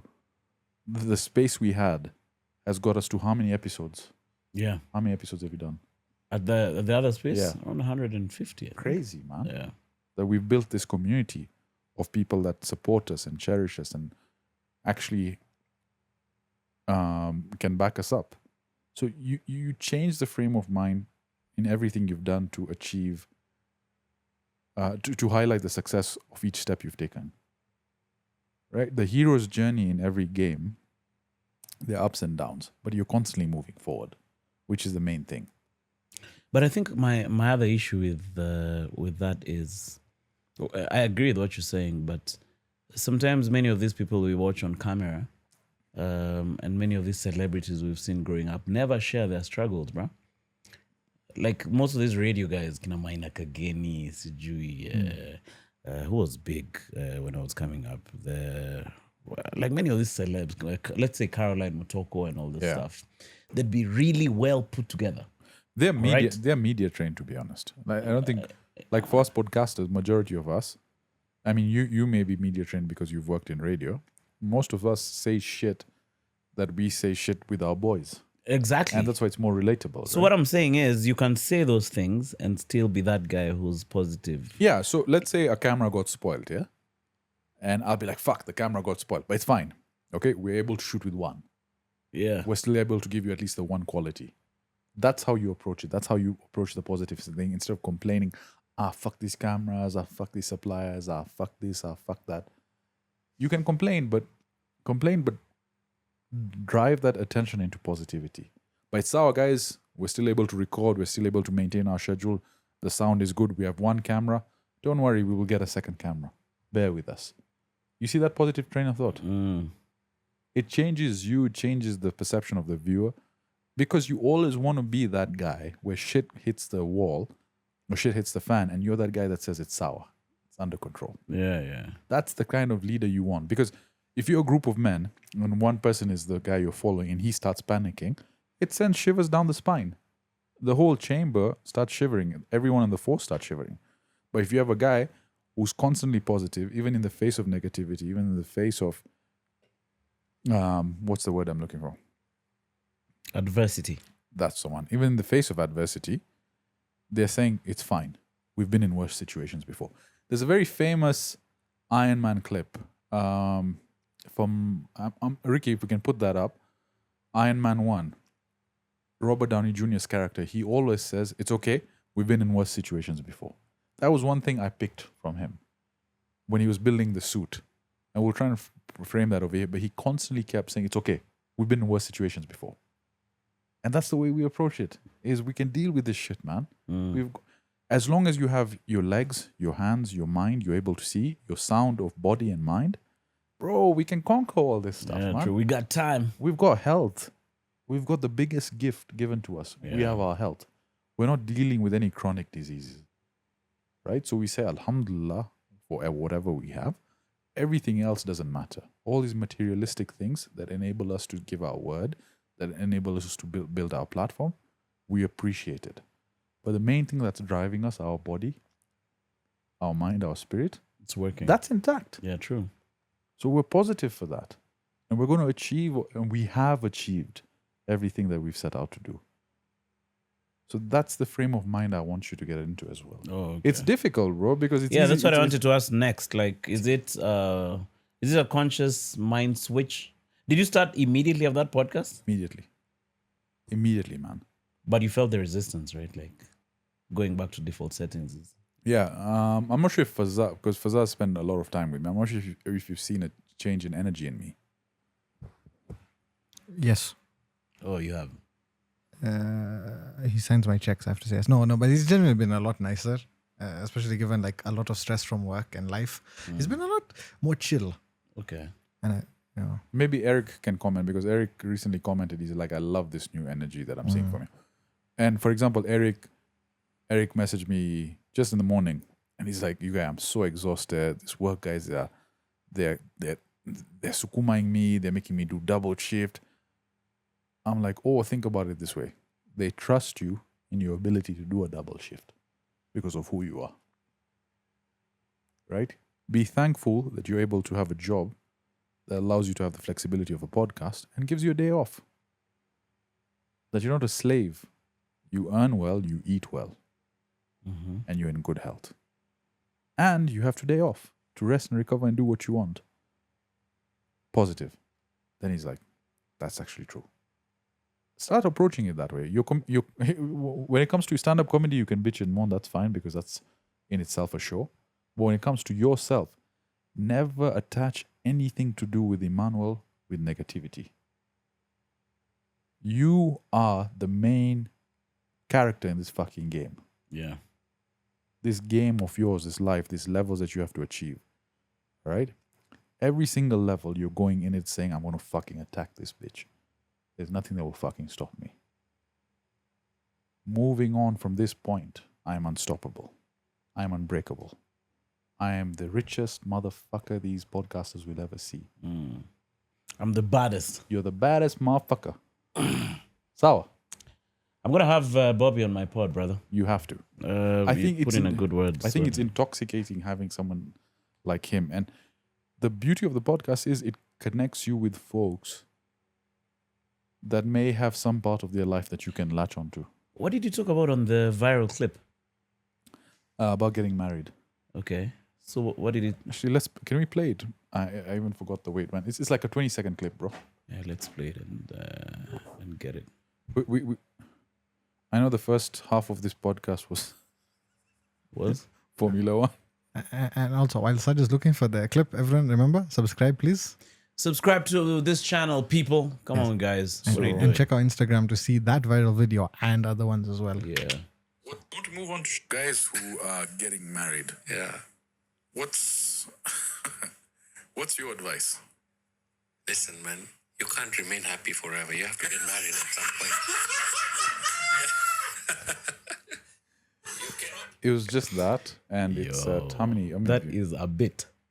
How many views is it at now? It's insane. Huh? 1.8 million, bro. Guys who are And we posted it less than how many days? It's 2 days ago. Let's look at the insights. Yo, that is... It's nearly at 1.85. And the shares. How many shares does that? 60,000. That's crazy, man. To get on Instagram, that's fucking insane. Yeah, man. But that shows you that we can do it as Kenyan podcasters. Yeah, true. I had Curtis Blades. Yes, you do Pararira. Finya man. that Pararira. Look at this guy. Yeah. Fucking latency, yeah? No, he's got a... He's got to level up, yeah. So Curtis Blades, the UFC fighter, he liked this post. Damn. You guys, NBA guys are liking this, man. Can you imagine, bro? You guys. What I'm telling you, bro, 1 week of positive visualization. What did he say after that? Though? And today's my birthday, so Today's your birthday. yeah. So the fact that Happy birthday, man! Damn. the fact that it happened on my birthday eve, You get him on your podcast on your birthday, man. that's how much I love you. Huh? None of that other guy cancelled. You guys, fuck that. He was guy. not worthy He was not worthy. to be here on your birthday. But No, happy birthday, man. How old are you turning? fucking 35, man. What are you feeling about that? Are you thinking about it I'm- consciously? I'm well aware of my age, but I'm proud of the fact that with everything I've achieved, I don't think many 35-year-olds have gone this far in their life. And so I'm very conscious of every single effort I've put in. And I know there's a lot more to do. And I'm grateful that I can do it. Yeah. That's the positive visualization. The negative guy is like, What fuck, would you man, have remember said I'm 35, man, what the fuck you get? Sina pesa. What did you have said last week? You guys fuck this Oh, shit. Even next week, he said it today. I was like, happy birthday, happy 35th birthday. It's like, where? Yeah. Yo, man. No, happy birthday, man. So what are your I shared with you my goals. What are yours? No, we have to see his butt now, bro. Yeah. Your butt has gone viral, you guys. 1.8 million 1.8 views. views. Goals I have this year. Okay. Again, the main thing for me is just to be a lot more positive. A lot more positive for my team. A lot more positive for the people around me, for the people I love, for my friends. Because what I've noticed is just by the fact of doing the podcast is people come to you and open up to you. I'm not sure if you've noticed that. When you meet a subscriber or you meet people on the street or you meet some random people, they start telling you about their life story. Yeah. Right? Because it's an attribute that we have is that we listen well. And I want to use that to help people grow.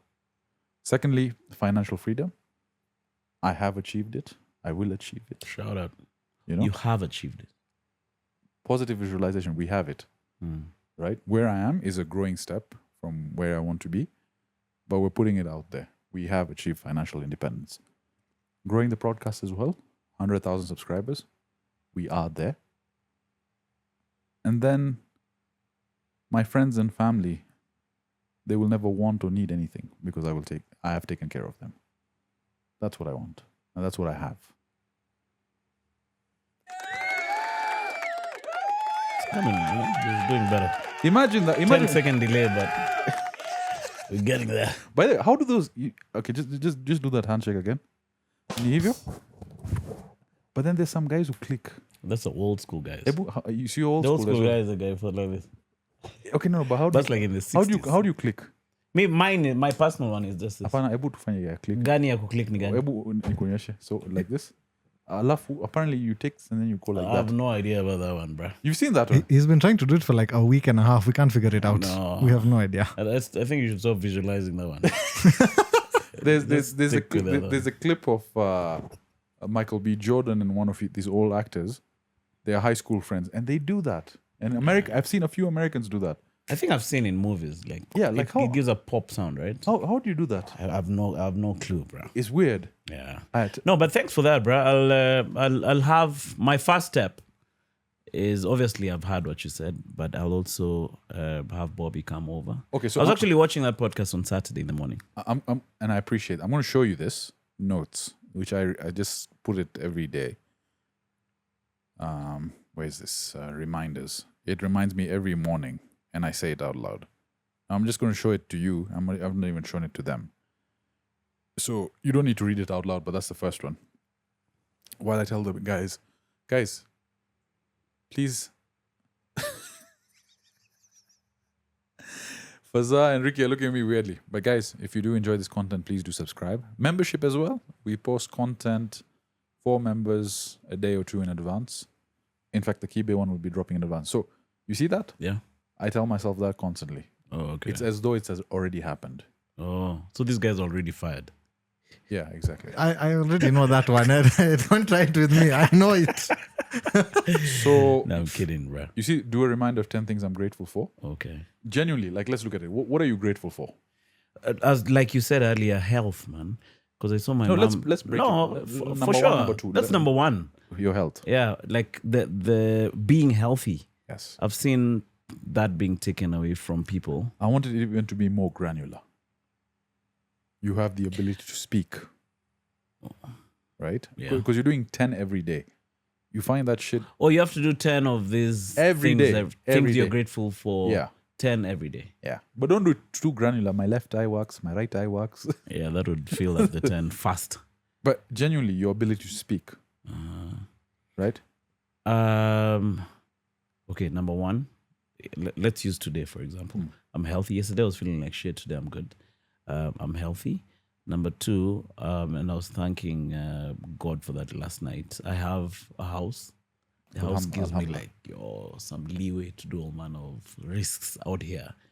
Number three, I have a job. The job helps me with my day-to-day life and my podcast. I'm sure it has helped us move faster. Correct. Number three, we have That's a podcast. actually, that was number three, so number four. Number four, we have I'm sure it will be more granular as we go along. But Yeah. number four, we have a podcast that can pay the rent of the studio. Amazing. That's more crazy. That's crazy. You That's know, crazy. With YouTube Kenya and YouTube. You're doing Greats. that. You're doing that, bro. Yeah, man. Number five, I have a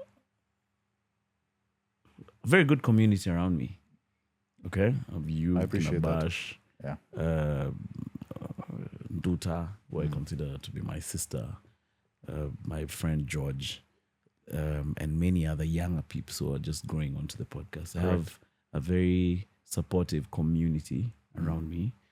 Number seven, my car is at a place where I can just fuel it and just drive That's amazing. to where I'm going. That's amazing. Yo, I had to work so hard to get that. That's like such a on blessing. a Friday night, I can just fuel it and go to my village. Exactly.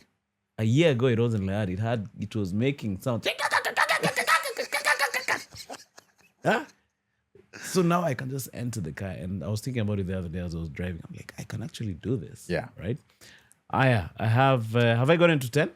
No, you're at 7. It's 8 now. I have a nice piece of land. I asked Chatgpt to draw a house and put it on it. It's looking good. It's looking good. Like, yo, this is really, really good. Number 9? Number 9. Am I running out of things to thank God for? I have. You see how difficult have- it is, though. Yeah, I have. Our family is not fighting. that's a big one. We're doing some succession thing, and I'm talking about greater family. My stepbrothers, sisters, and we are divvying up Divvying up. the property, and there's no fight. That's good. That's Like, so good. That's really, really awesome. And then number 10, I enjoy my career. Like, I enjoy doing this. I could do this all day long. Like, I have a job that like the thing that I'm doing, I don't even call it a job. Yeah. Like, I wake up to come here, I talk to you, I leave here and go and talk to someone else. It's beautiful, bro, because and thank you for sharing that. The thing is, this now, what it allows you to do is be in a positive state. So even if you're going through something terrible, revert back to what am I grateful for today? 10 things. Sour. It'll change your frame of mind. It'll change your negative energy. So are you supposed to write them every morning? Yeah, you write them every morning. You type them down, whatever works for you. Bobby suggests writing them because there's more stay in terms of the feeling. Write on a paper or on your notepad? Or could a notepad? Let me see a notepad. I think writing on a paper is much more powerful than writing on your phone notepad. Yeah, correct. There's something about writing it directly going to your mind versus just typing Yeah. digitally. So that's something I would do. What about you guys at the back? Give me 2 things you're grateful for. And don't say your fucking health or in your schlongs and you Nini. Formula One. For me, He's already said he had an hour to say what he's grateful for, okay? Don't give me the mic, bruh. He's got to tell us about Formula One again, you guys, from the beginning. Check, no. But then I have finish and then I'll ask the question. Yeah. I have a question for you. Oh, for him, okay. For me, genuinely, I'll be honest, this, like actually being able to, I'm enjoying this quite a lot, work you've given me, genuinely. Thank you, Saj. I'm not glazing because it's your birthday, fuck you. But like, I genuinely enjoy it. I look forward to it. that's good. I wake up in the morning, I'm excited. And I feel that from you, by the way. Like, it's very refreshing to have a positive team come up and there's no negative energy there. Yeah. Because it informs how we take the rest of our day. Because if the team is demotivated, if the team's not enjoying what they're doing, it reflects in the way the podcast Yeah, it looks. does. So thank you for that. All right, what else? This is a weird one. I'm happy stuff is coming back even though the war is going on. Shipments are coming. Oh, by the way, if you guys need stuff shipped from UK, US, Fazar's your guy. I'll link him in the description. Oh, for So real? all this camera stuff, everything, Fazar's host. All right. Yeah, so you need anything. Why hasn't he said all this time, man? See, we told you when we met. I told you. Well, Tell me what? Well, Miss Ao. You didn't tell me. I told you. You did? Yeah. Colombia. Okay, I forgot, man. You'll tell me again today. No So, stress. Tell us now.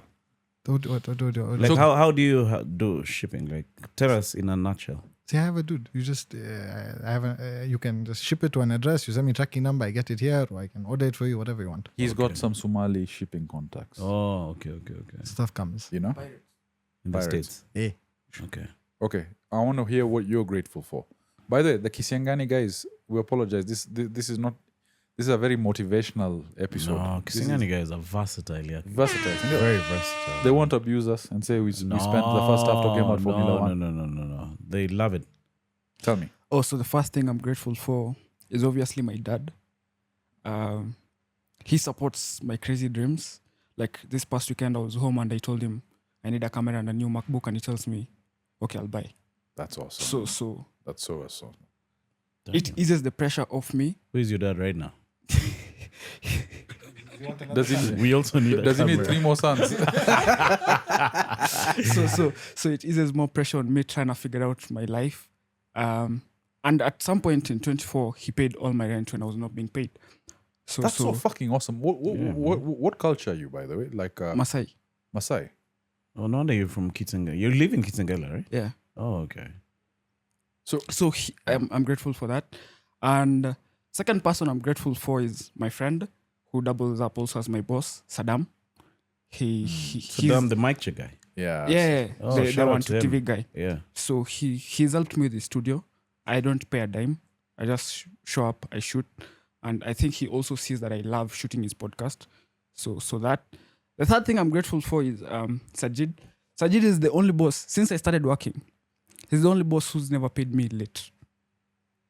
Yo. Okay. Why are you breaking the stereotype of bosses? The others did 14 huko. But Sajid, hey, I'm not even expecting money. Hey, money is here. And I'm grateful for him because for a long time I chased him to work on this podcast. Because first of all, I like cars. So his midnight coffee run, I loved it so much. So That's coming back soon, by the way, guys. We're figuring it out. so I used to see this guy and I'm like, damn, say work with this guy. No, alhamdulillah. Yeah, here you are, bro. I appreciate you Congrats. guys. That's you see positivity. Yeah. Us jerking off each other. So, how did you guys meet? Through DM? No, we met through Byron. You know, the problem is like, not the problem is, you see, we're changing our mindset. Yeah. The advantage of having a social media platform is you get a lot of requests. So when I was looking for a new editor, I had a ton of requests to funnel through. And what would happen is you would arrive then at someone like Oxy, for example, who now works on the back end. And then I said, okay, I'll stop looking. And then Fazar steps up. Then I met Byron through Eric. And then Byron brought in Ricky. Now we have someone else called in Wilson. So I'm curating a team that can not only take care of my assets, but Eric's assets as well. So eventually, in fact, this is the plan I wanted we can talk about is, imagine us podcasters building a warehouse, all right, with multiple sets and a community area. And it's just specifically for shooting content. That would be nice. Yeah. Somewhere in Mombasa. Yeah. I mean, there's so many plans. I want to now focus on you. Unless you had a question for them, actually. No, I had a question for him. I wanted to ask you earlier about Michael Schumacher. He's still vegetative state? Yeah, he's still in a coma. But I feel like his life is more in Ferrari's hands than his own family. You get? Why So do you Ferrari think is so? paying for it. Ferrari is taking care of him, and Ferrari is the institution that has refused to let him go. How many years has he been in that state? 12? Jesus. Oh, that's crazy. So where are they? Are they in Switzerland? Yeah, Switzerland. His wife is still there taking Yeah. care of him. Yeah. You wake up from a coma after 12 years. What's the first thing you're doing? First thing you ask is, has Arsenal won? I'm checking my M-Pesa balance, bro. Guy. See if anyone has been But imagine using my funds. Imagine that today, 12 years, you wake up. First of all, you're 12 years older. Your body has to start again. Okay, let's take that out of the equation. Let's say you go to sleep for 12 years. You wake up the same age. Nothing's changed physically. What's the first thing you're doing? I'm thanking my wife for staying around, bro. 12 years? Yeah, that's crazy, bro. You think she's still just waiting for him to wake up? I think she is. Yo, see, Michael Schumacher's wife is still there, right? Yeah, she's still there. Yeah, I think that's she's still there. legendary, man. But I guess because he's still there physically, like you can see his body and he's still breathing and stuff. But Imagine he's basically. How come they haven't? Wait, You're saying Ferrari are the ones keeping him alive? We should fact check it. He's not in a coma anymore. After the accident, he was put in a coma. He was medically induced in a coma, but he isn't anymore. His life is very private, but he's, as far as anyone knows, he's conscious and whatever. No. He's check it. No, those are statements that are made by the family to reduce the inquisitive nature of the public. But what are you asking? Why Ferrari is doing that? like no. Yes. Is he still in a coma though? I don't think. Yeah, let's start from there.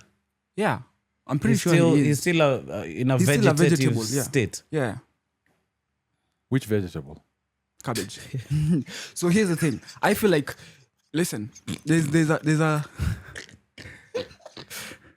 or That is a very important question. or Stephen Hawking. No, if Stephen Hawking wasn't a vegetable. Stephen Hawking was an Epstein. He was even banging freaking house helps. You get. I want to do something to you later tonight. I wanted to ask you a question which has floated away. No, I hope you it were comes asking back. me about why Ferrari is doing that. There's a lot of nostalgia because he is the only successful Ferrari driver. He won 5 consecutive championships with one team. The only driver to ever do that. Yeah, maybe they should just let him go. Did you read about that lady who committed euthanasia the other day? I don't know if that's what you call it. There's a chick called Noelia. Euthanasia is where you kill yourself. You allow the doctors to...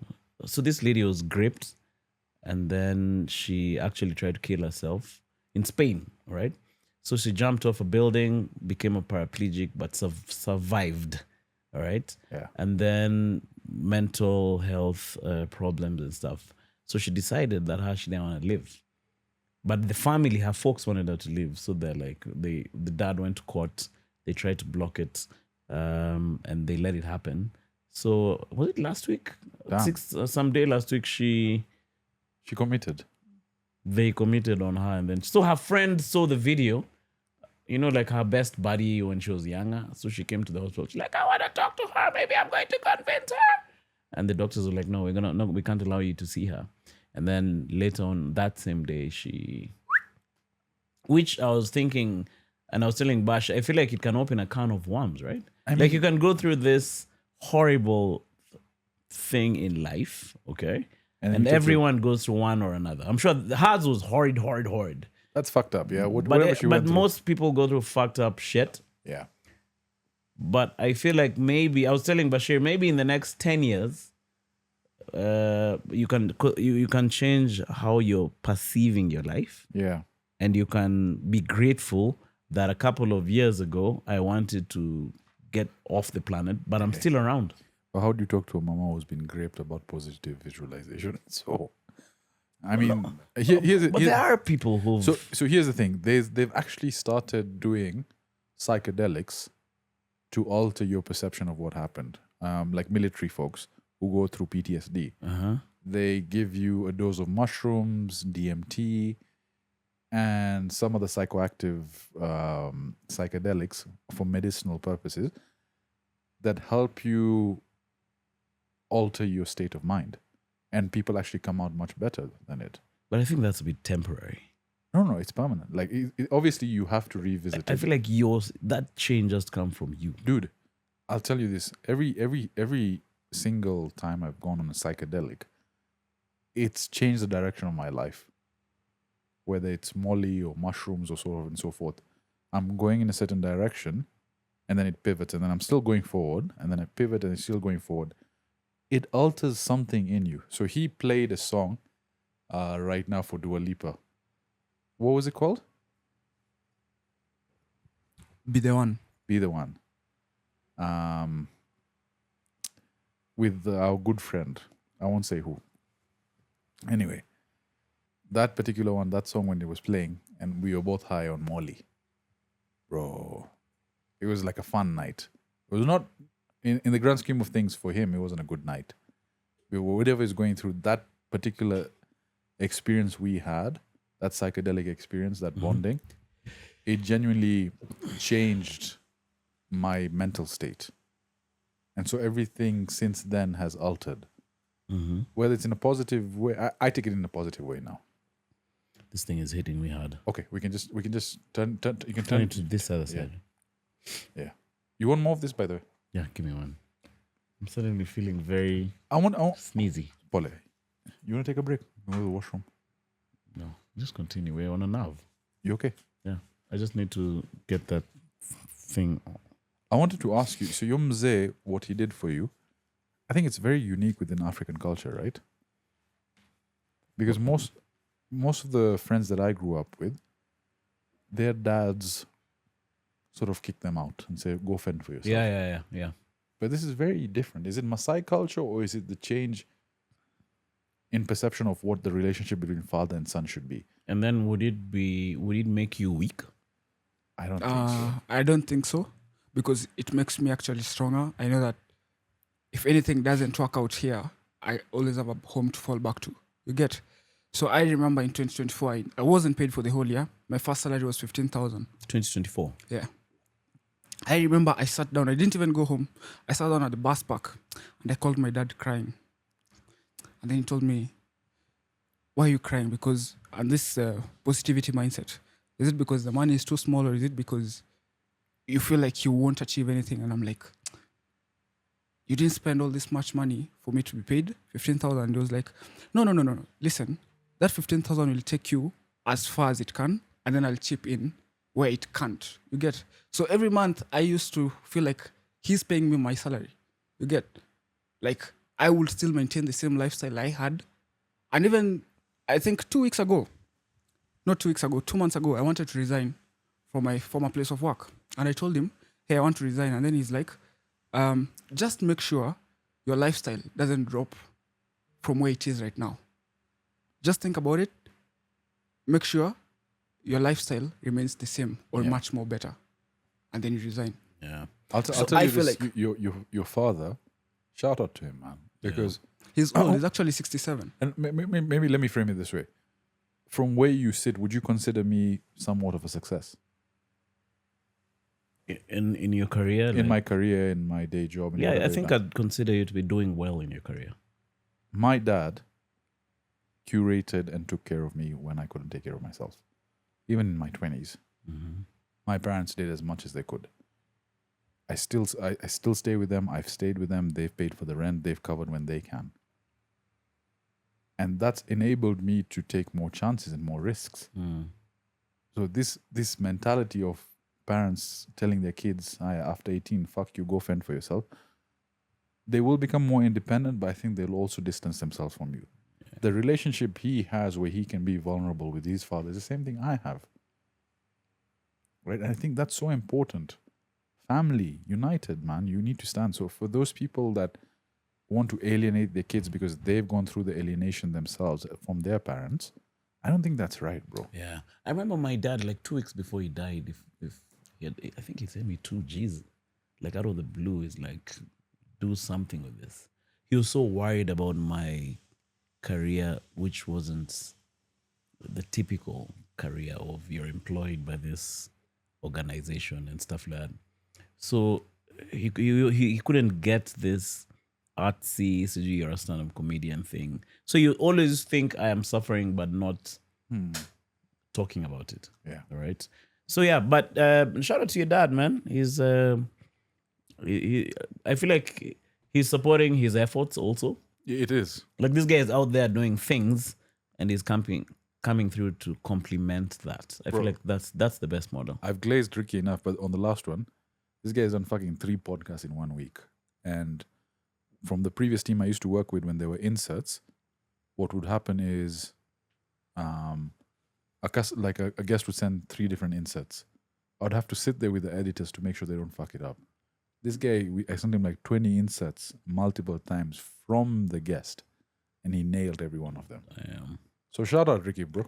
Shout out, brother. You're going very far. Yeah, back to that euthanasia conversation. It's a difficult conversation, but here's the thing. Religiously, there's the suicide aspect. If you take your own life, I think in the Bible and the Quran, it says you're going to hell. But for example, how do you frame it this way where in Ukraine, there was a video footage. What's that sound? Is that outside, oh? I think it's the fun. It's outside. It's not here. I think because we all have headphones inside. The yeah, it must be cleaning outside. It's fine. It's fine. But in the Bible, there's no how it says you go to hell if you commit suicide, right? There is Explicitly. Maybe it's Islam. We'll fact check that. But let's assume that's the notion. I saw this video in Ukraine where a guy gets a drone circling around him and it goes and attacks him. And the thing blows up. And this guy is over there. He's looking at himself. You see blood coming out from under him. Is he in a ditch? No, maybe it's in a ditch or something. Okay. So this guy is looking at himself. He's dying. He just takes a gun and shoots himself in the head. Oh. That was the most fucked up video I saw. Do you blame the guy for taking his life then? Because he died of pain. And he's like, even if he's going to survive, what kind of life is he going to survive during that aspect? Yeah, so he blew himself up. Which is another thing. By the way, drones, who'd ever thought they'd be used as weapons? Yeah. They're giving people and fucking this is a PTSD. commercial drone. Like, it's not Nothing it's not expensive. like a DJI. Yeah.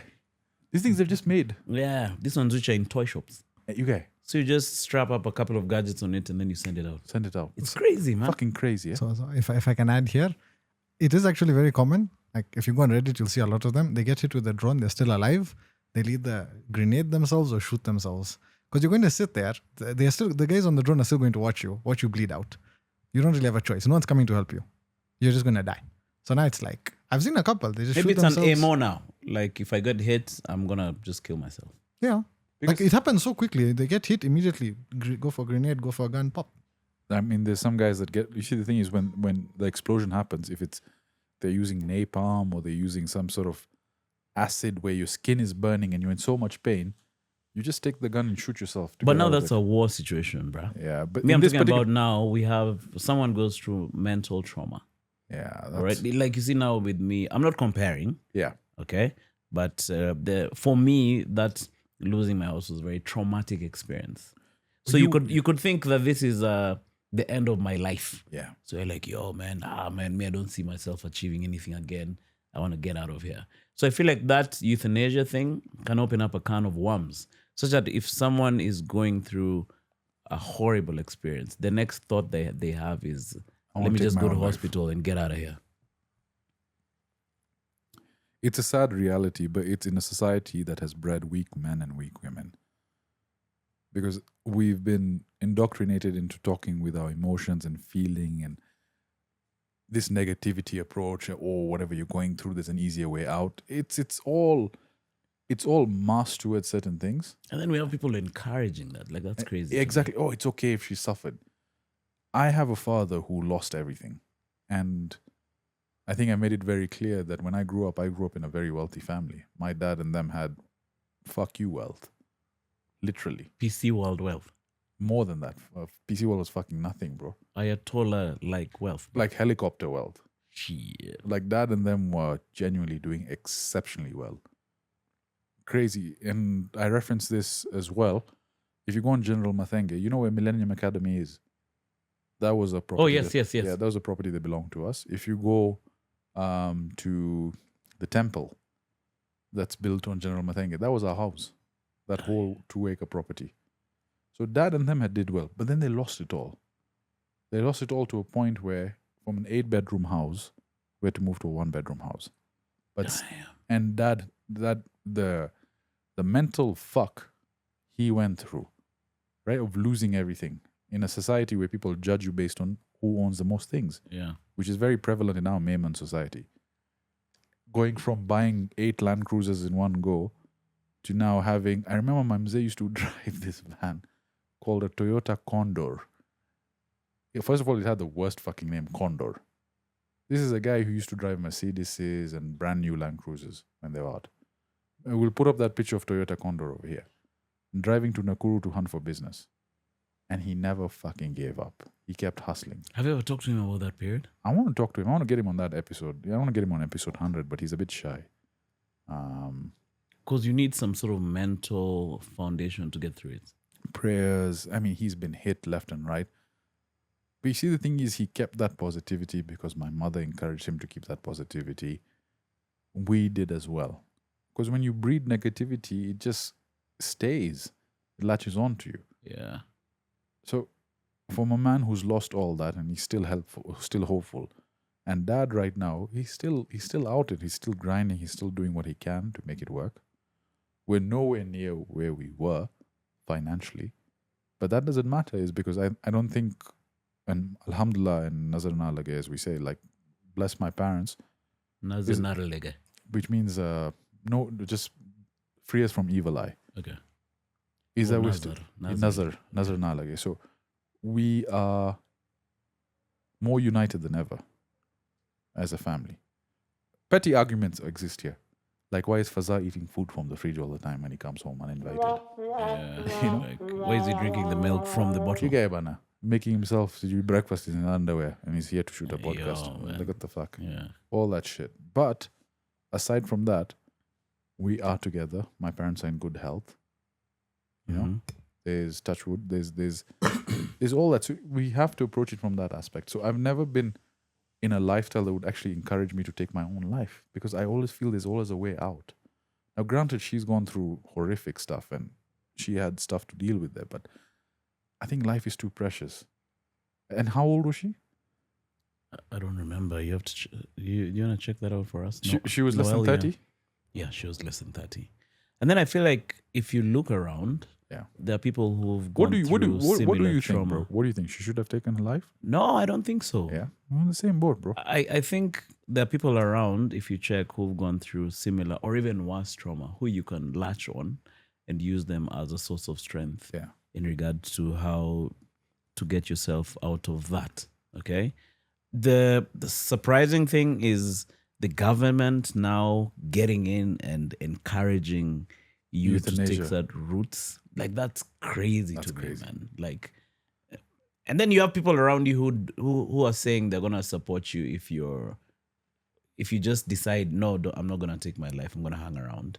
But now the government now making it legislation, they're legislating Yeah. bad decisions. But you see, bro, in life as well, let's look at, and I don't mean to actually, I will compare pets as well. If we recently went to a veterinary with Tamara, and there was a cat. I wanted to go and see the shelter and see all the animals.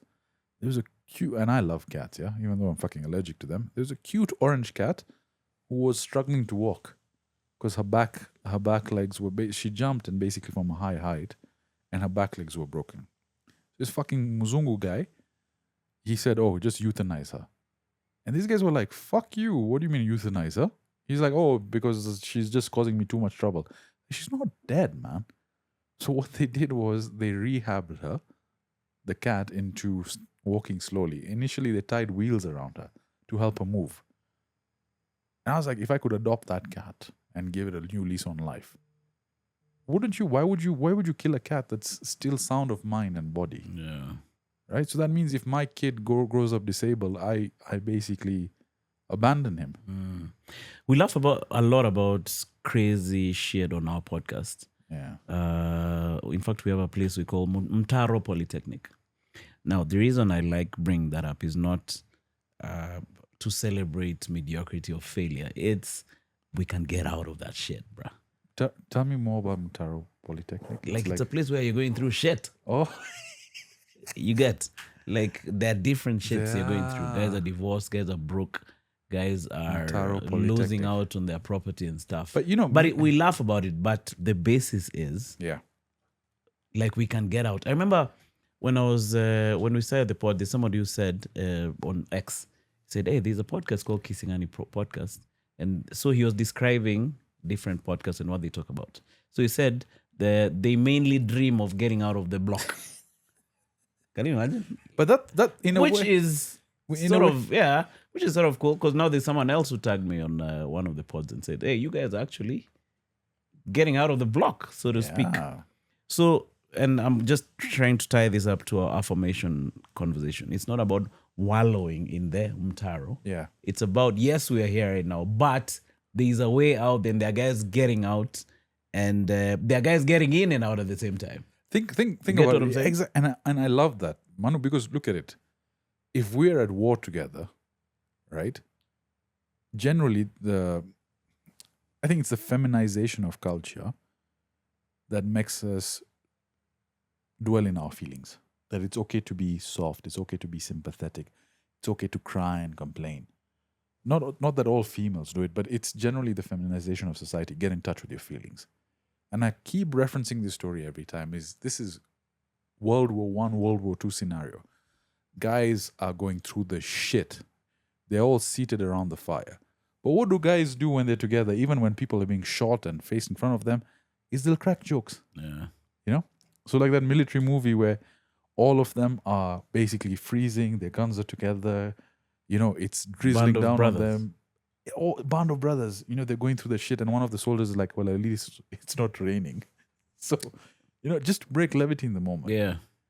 And we admit the fact that we are faced with this tall task, but yes, we are capable of doing it, and we have Yeah. faith in our ability. Yeah, true. And we keep pushing on, man. And how far you guys are fucking gone, bro? It's there. It's documented. Yeah. People have seen that. So I'm proud of you for that. No, thank you. Thank you for that. Another thing I wanted to ask you, and I'm sorry I'm flipping this. No, pod. I want to talk about the beekeeping as well, but ask away. What did you talk about with IQ Watson? With IQ, we didn't. You've had him on twice. I've had him on once. Oh, Yeah. you didn't have him on his latest 12 pods. No, I think he's trying to do No, all that was Eric. Every other time with Eric. Oh, he Yeah, he so- was on yeah. Eric's pod. Yeah, just Yeah. recently. Eric had him twice. Eric had a one-on-one with him. But you're the first one among our crew to have him on. No, I think Eric was. Oh, before you. Yeah. Oh, okay. So Eric Virtually though. virtually. So the way IQ and I connected was he DM'd me on Instagram. On X, and he was like, let's do a podcast together. So I was a bit confused as who to do, because he has 2 pages on Instagram. So I'm not sure if it was like a fan page or something. And we connected, and to be honest, the way we engaged the podcast was, I told him, I don't want to plan it. Let's just get to know each other in real time. Because I gave him a series of questions. He's like, I've already discussed this with the pilot. I'm like, it's fine. I'll put my own take on it. And it's one of the best performing videos I did outside of the Kibe realm. And we initially asked him, like, what prompted you to go from Kenya all the way to States? And then we got into Vasco da Gama, we got into money, we got into tech, we got into his take on relationships. Oh, so he just took its own life. It took his own life. And that's the way you want Me it to too, live, bro. right? I mean, there's specific podcasts we have to plan for. Like if it's a political figure. And by the way, shout out Nini. You saw they had, what's his name on? Gachagua. Fuck, man, that's big for podcasts. Yeah, 12-second delay. We're losing a little, but let's we're- keep it positive. We're going to man, say on that the last one. We're going to say that again, and then you make sure you hit it. Okay. Rewind. Alright. Oh, by the way, look. At this guy needs to be fired. Yeah, that is interesting. We become the chipmunks. Ebu?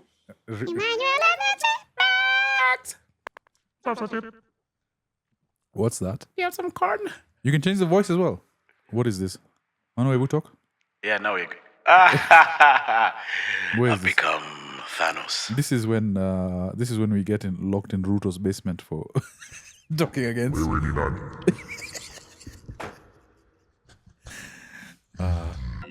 Which one is this? Oh wow! Can you hear yourself? This is like very robotic. No. Hello? Yeah. Oh wait.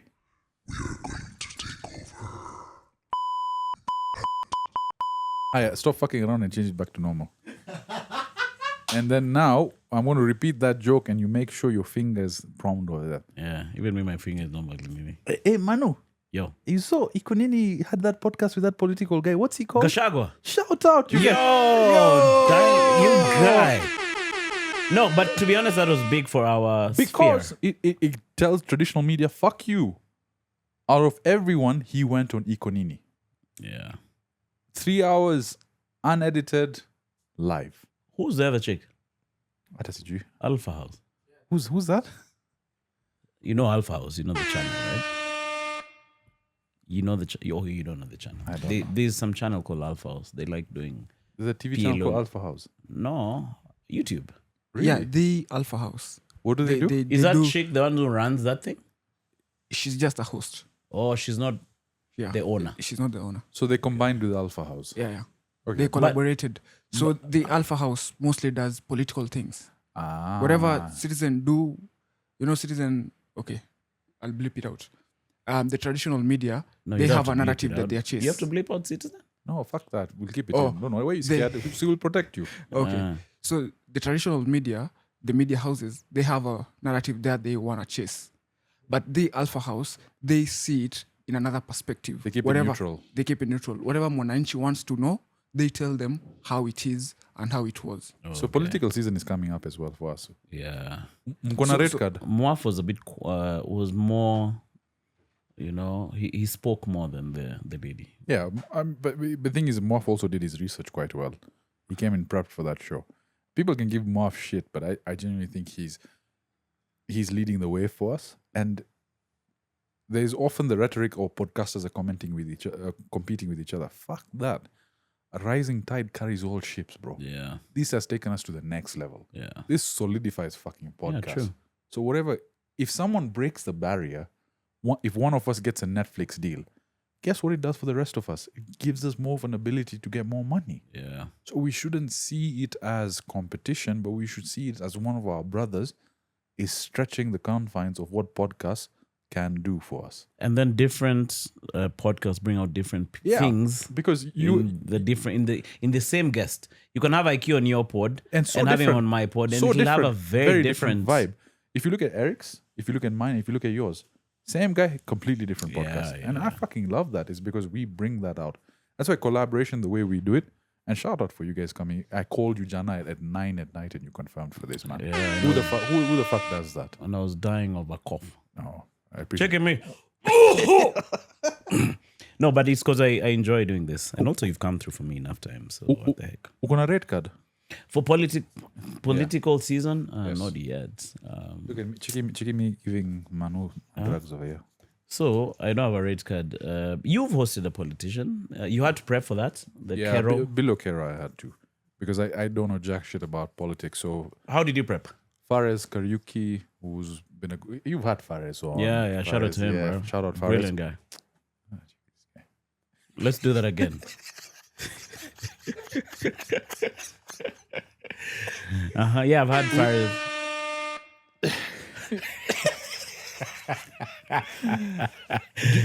You're premature 20 seconds ejaculator. delay, bro, you guys. Yeah.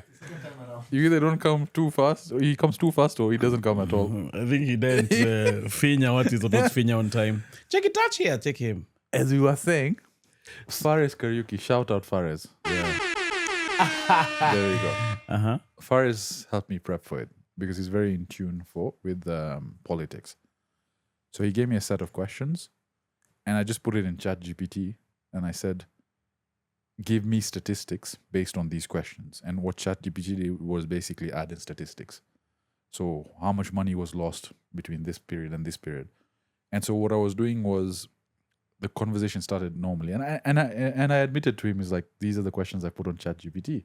Let's see what it has. And so then it went very conversationally, and I'd have questions in mind. So when he would point at something, I would then frame that question and delete it. Okay. So it's like, I think with political guys, you have to be very careful. But did you feel more pressure hosting? Initially, I had nerves. How did you get him? My uncle. So shout out Salim Vayani. It's a new man now. It's a new man. Uh-huh. He is part of, what's that mosque called, Karibu CID headquarters? You know where the Chinese embassy is? There's a mosque there. Where is CID headquarters again? Which side? You go past State House, you take a left, you go all the way till the end, then there's a road over there where there's a Chinese embassy or something, there's a mosque on the right, and then there's... Oh, yeah. The one just near Hurlingham. Hurlingham, that one. Yeah. So that particular mosque, my uncle has an office over there where they do a lot of community-driven projects. Okay. And he works actively with the Somalis. And Somalis are big into spending Community on money. community-driven...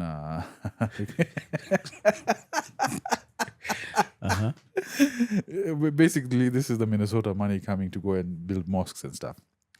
A joke. Yeah. That is a joke. Yeah, he's learning, eh? Yeah. So- improving, yeah. He said that below Kero. So I talked to him and he's like, I really appreciate how your podcast is going. I'm like, do you have any guests I can talk to? Any influential Somalis? So he said, I know the owner of BBS Mall. I know below Kero. And I know a couple of other guys. At the time, it didn't click to me below Kero. So I was talking to him. He's like, try and get below Kero. So I'm like, yo, can you sort out below Kero? And he's like, yes, I can. But you'll have to meet with him first. Oh. So a week later, he gives me a call. I need to be here in 30 minutes. Below Kero is coming to pray. May I just told work, I've got another meeting. I'll be back. Which actually I did with below Kero. Yeah. Fuck you guys. I figured, and I'm like... and I like, I met getting him. a bit enthusiastic. Yeah, and he's like, what's the podcast about? I'm like, it's just me getting to know you and I'll have some questions. He looked at Salim, he's like, this is your nephew. Like, yeah, like, let's do it. And he came the next Saturday. Yeah, that's cool. Yeah, so I didn't realize the weight of who he is until I shot and I told Eric, and Eric is like, you know who the fuck you had on the podcast? All you get? right. Yeah, so But maybe that was a good... Yeah, it because was then I good didn't that have you nerves. prepped and stuff. Yeah. And then it was good that you didn't have this grand picture of it. Yeah. So you're more yourself. By the way, if you want more, you take this. Okay, I'll just have... I wanted to talk about... so congrats on that. Thank you, bro. I wanted to talk about beekeeping. Okay. Where the fuck did beekeeping come from? By the way, how much time we're good on time, yeah? How long have we done? If we remove the F1, we have like 8 minutes. Wait, what's that one? The wrong one. The wrong one, bro. The first one, bro. first The other one. one. Yeah, there we go. It's this guy. Or the rim shot. How How did I get into beekeeping? Yes. Wait, 1 second. Wait, before we go, I need to ask. Are you guys going to move further apart? Why? I've had to change this reframe like 3 times. Look where you were sitting. So we're facing each So we're other. adjusting. Yeah, but like you Nini. started there. Now That's there. not our problem. That's a you problem. I know. I'm trying to figure it because if he goes any further, he's going to fall out the window. Wait, watch you interrupt when the adults are talking. Eh? Yeah, wazuja mambo nana. I'm just saying so I can adjust. So what do you want? You want us to be No, around no. it? Whatever is comfortable. I just want to make sure you're going to move further away from Saj. No. Oh, Do you want to sit on that chair? you're worried about No, his I'm frame? good. I'm good. I've had to move even you. Listen, I've had See, to that's because adjust. we are getting into this, bro. No, that's fine. If you, no. listen, when Obina's talking, you don't hear his cronies saying, wait, why are you moving to Yeah, you but- Who's just- Obina? You got your unruly stuff. unruly stuff? Hmm? So, listen, I should delay their salaries one more. Yeah, I think it's because of you paying Ali. Hiya, mute your mic, and when you want to talk, put your hands up. Sasa, beekeeping, how did you get into that? And beekeeping, not because you like bees, but you Do you want want to get honey, by the way? I do, please. I love honey. So I'll get you down. We'll go downstairs and I'll get you some honey. Lakini, your asali, is it the one with sukari? No, it's straight from beehive to... You'll see how I've packaged it. Ukona I haven't finished packaging. beehives tayari? Yeah, beehives. Do you have pictures of it? No. I can send you a screenshot of how it looks like. Yeah. But no. Okay, if we don't, that's fine. How did you get into it? I wanted to do something in the village, but I didn't want to keep a cow. Yeah, fuck cows, bana. Fuck them, man. You Fucking guys, they wake shit you up every at 4 a.m., bro. motherfucking- You guy, man. And you know they do that when they're hungry. And they get sick. Yeah. Then you have to give them hooves. Yeah, And it's usually like they've got tits. Some random guys come Which and is put confusing for their men. whole hand inside the arse. Have you seen? Check have that you guy, check it. Check it. Okay, I can feel a metallic object. seen- Like, what was the first? Like, why do they put their hand in the ass of a cow? I think the vets are the ones who know. I think there's something. Or they just lie to us and they do it for guilty Yeah, pleasure? maybe it's some sort of Until you put your hand inside. Oh, the Fringe cow porn. is sick. fringe porn that you can put on DSTV. Have Imagine- you watched The Amazing Dr. Paul? Does he put his hand in people's ass? Yeah, okay. No, cows, not people. Oh, okay. But imagine that, like a doctor, you go in to check and you tell the guy he has cancer. He's like, let me feel. But they actually do that, but maybe not with their hands, right? With the finger. The colonoscopy thingy. Yeah, but that's colonoscopy. It's technically. Saj, you're 35. You're almost there. You have to go get checked very soon. Have you ever done a colonoscopy? You The day has not yet arrived. So in colonoscopy, wanaangalia size ya matako ama? Okay, in some fringe institutions. In Kamakis. Cheki inama wacha niangalie matako. Cheki. Uko sawa wewe. So the cows is to check whether they're okay. No, I think, to be honest, I don't want to be comfortable by the vets. Yeah. But Cows just I seem don't know like what too they're much. looking for, to be honest. Anyway, this seemed like too much work because I've seen cows, for example. There are those videos on Facebook which are very addictive to watch, where they're shaving the cow's hoofs to remove Cows pus. or horses. Do they have to do anything with cows' hoofs? Yeah, they do. These fat fucks go on, fucking. They step on sijui nails and this. Get and that, and mastitis. Not mastitis. yeah, and then they shave off No, the that cows. is cutting the nails. We have cows, like 50 of them. So do you deal with even cows need? By the way, why we help arguing? Yeah, with why the do you hooves? why do you put your hands up cows' So asses? we listen. So we cut nails for the cows and goat. That's the hooves, right? That's the hooves. Yeah. Okay. So we cut them because they overgrow, and when they overgrow, okay, they're not like human nails that they go straight. They tend to bend. So when they bend, the cow will have trouble walking. So now you just trim the hooves and the nails for the So it goats. happens every couple of months? Yeah, let's say once in 1 year. Oh, okay. Yeah. I didn't know that, to be honest. I thought because of the walking, they just get Yeah. worn out naturally. Sorry, I was on the phone. Did you talk about why you put your hand up their asses? No. What do they do when they're putting in the hand? Just the colonoscopy thingy. You wanna know if the digestive Tract is tract is clean and stuff. How about when they're doing Also artificial fertili- insemination. Yes. No, that's just a needle, Oh yeah. like a syringe. So they go in with the yeah, in the vagina. sperm and Yeah. okay. Yeah, you have a full in-house You knowledge base, bro. That's what I'm trying to say is cows just seem like, for example, cows, they just seem like dumb animals. For example, some of them even bloat because of gas. So you have to dunga them to toa gas. Yeah, then you do like literally. Yeah, and then you light it and then and then you have to put like there's too much work. Yeah. So I wanted to do something. To be honest, this is not the professional way of doing beekeeping, because they say people who are not professional say you just dump the beehive there and leave. Yeah. Which is what I basically did, right? So you take the beehive there, you leave it there. They look for their own water. They look for their own food. You just have to do inspections in the hive to get rid of hive moths and stuff like that. Then you get your honey. So So it was an easy way of. you have the full outfit. Yeah, I have the outfit. You have a picture of you in the But outfit? now I'll send you a screenshot. But now I got a guy in the village who handles it. he's better at that stuff. So Okay. when I go there, he just goes in and gets the honey. So how often does he tour how often does he tour the honey for you? Maybe twice a year in a good year. And how many bottles do you get from that? I currently have like, because my enterprise, I was growing the hives, slowly but surely, but they were in our compound. Okay. Right? Because our area is a bit densely populated, so you can't have like 100 beehives at a go, because they're going to attack the neighbors. So my dad passed on, right? Then they killed all my freaking bees, bruh. Because they were saying guys are going to come in for the funeral. Motherfuckers. And then the bees will attack the guys. So I'm like, they're not going to attack anyone. There are normally hives everywhere. And there aren't even so many at the time. So they kill all your bees without asking you? Yo, Without bruh, asking you you? guy, yeah. I remember calling my mom. I'm like, Dad has died, and then they've killed all my bees. That's so fucked up. Yeah, so I paused a little. So I haven't grown it at a rate that I should have. But I still have a significant amount of hives. But ultimately, you want to make this into an enterprise. Yes, I want to professionalize it. I was feeling like the first years are just for learning I have a question. how it goes. Yeah. So who did you mourn more, the bees or your dad? At the time, I think it was the bees, bruh. I mourned my dad later, bruh.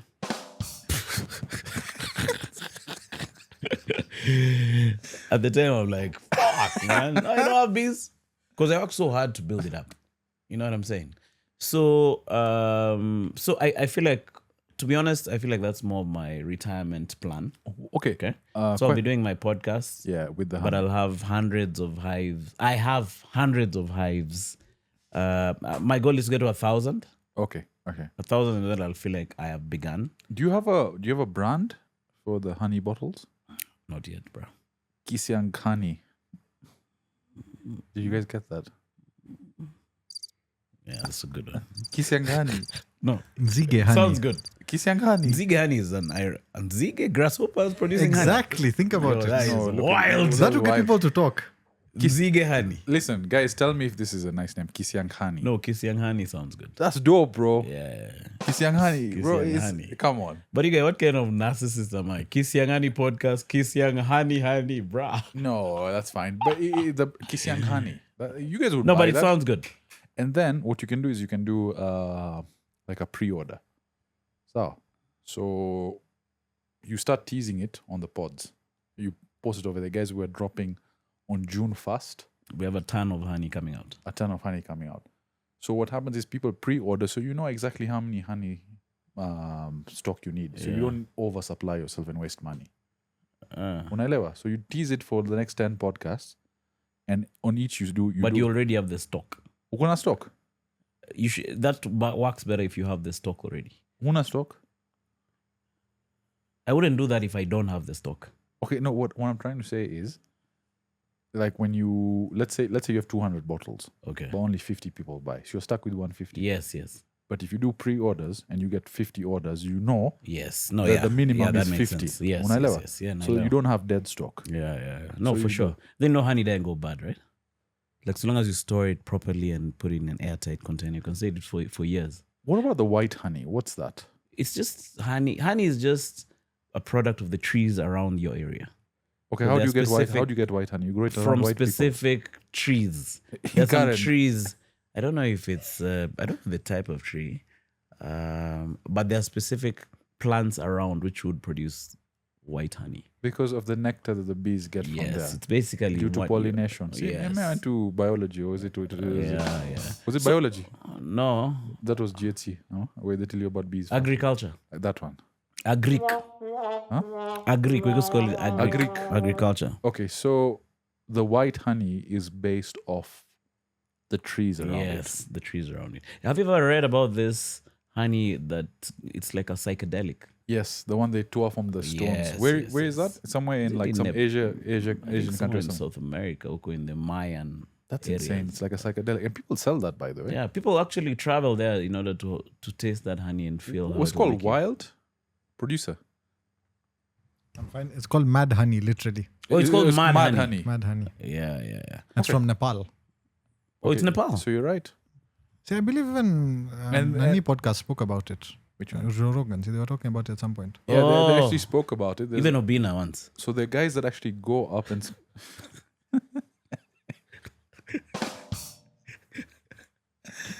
so the guys in Nepal that actually scale the cliffs, and some of them don't even wear the suits or something. Yeah, they're so yeah, used to yeah. the sting of the bee Yeah.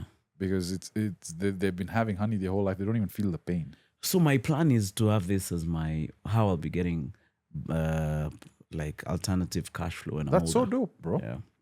And so, So how, ideally, you're supposed to have hives. You put them on a what's it called? These trucks. They have that thing at the back. What is it called? Trailer. trailer. You put them on a trailer. You drive them to a ranch. Like you see, this ranch is like all Pejeta. Yeah. You dump them. You leave the trailer there. The bees stay there for a season or a year, Yeah. or depending on what you decide with the owner. And then you come back and just keep harvesting the honey. So That's how you do it commercially. So can we talk about the business side of it? Yeah. So you have like one manufactured beehive. Mhm. Like that's one. How do I frame it without sounding like an idiot? See, they're like those sticks with like houses for bees. That's what you have, Yeah, you have a box. It's basically a box. like a box. Yeah. So there are different types Yeah. of boxes, right? So you buy that from someone? Yes. Like personally, I buy from some guy called Africa Beekeepers Okay. in Inda. Okay. Right? Their main customers are normally NGOs. But then the honey industry in Kenya is screwed up by NGOs, right? Because They subsidize. these NGOs come up with this plan of we want to buy hives and take it to a community. And then these guys are going to do alternative farming away from, say, cattle keeping and stuff. And then we're going to empower the community. Okay. They've even done that in my shags. But now what happens is these guys are not interested in that type of farming. So they're given the beehives and then they just leave them there. So the bees are just living there rent-free, making honey. No one is harvesting. No one is making money from that. That's all right. fact. But with personal initiative, you go to the beekeeper, you buy the hive. At least that's what I'm doing right now. And Ideally, how much you should does it be cost? It's around 7,000 bob right now. And they're pretty pricey. okay, But it takes about 3 years for you to make back the money. Jesus. And But the hive is very durable. Like I have hives which I bought in 2017 and they're still making a lot of money. so they sell you with the bees. A lot of honey. No. So bees unapata wapi? So you take them to your area. There are normally bees everywhere, especially even here. If you put a beehive on top of this roof, you're gonna get bees going. So yeah, there are bees for real. If I take one hive to your rooftop, Yeah. and they have there's a honeycomb strip that they put inside. They put inside the beehive That attracts the that bees. attracts the bees. Bee colonies are always splitting and moving.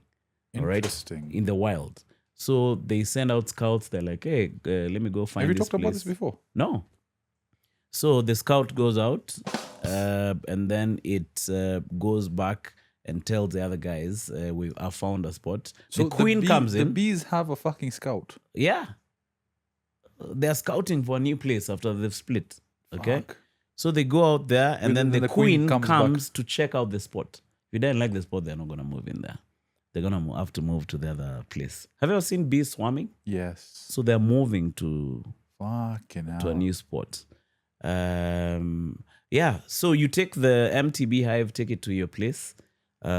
Hopefully it's a whole podcast. It's so interesting though. Okay, so you buy that, and then now how many bees can it host? That particular one. It's like an entire colony. Yeah, it's an entire colony, but when the colonies have different strengths. They're like human beings.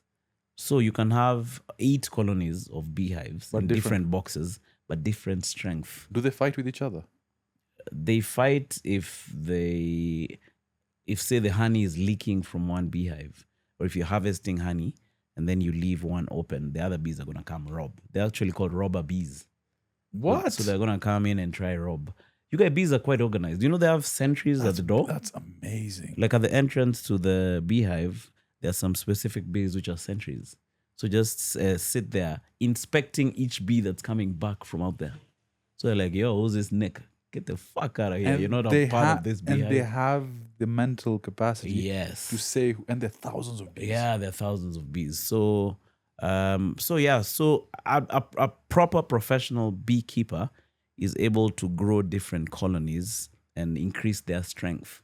So like this colony is weak. I'm gonna take a bunch of bees from this hive, put in this hive, and try and boost the strength of this colony. But now that's when you've reached a professional level of beekeeping. My God. But us guys are just throwing out the hives there and going to pick the honey later on. Fuck, that's dope. Okay, Yeah. so once you get that first beehive, how long before you get honey? 3 years. No. Once I go to the beekeeper joint, I take the hive, I take it to my site, right? Yeah. There are different ways of doing it. There's something smaller called a catcher box, where you can have a colony. So you remember I told you their colony is always looking for a home. Yeah. So you can take the catcher box, have the bees enter there, then you're gonna transfer those into your beehive. Okay. Or like me, I just did it traditionally. I just put out my hive. So I'd call my mom. I'm like, have the bees got in? It took around a month and a half Yeah, and you see bees. before the first hive was colonized. So you just leave it there, and then there are different types of beehives. So there's the Langstroth beehive, which I feel like is very Western, because you need more equipment to extract the honey effectively. Okay. And then there's the Kenya top bar hive.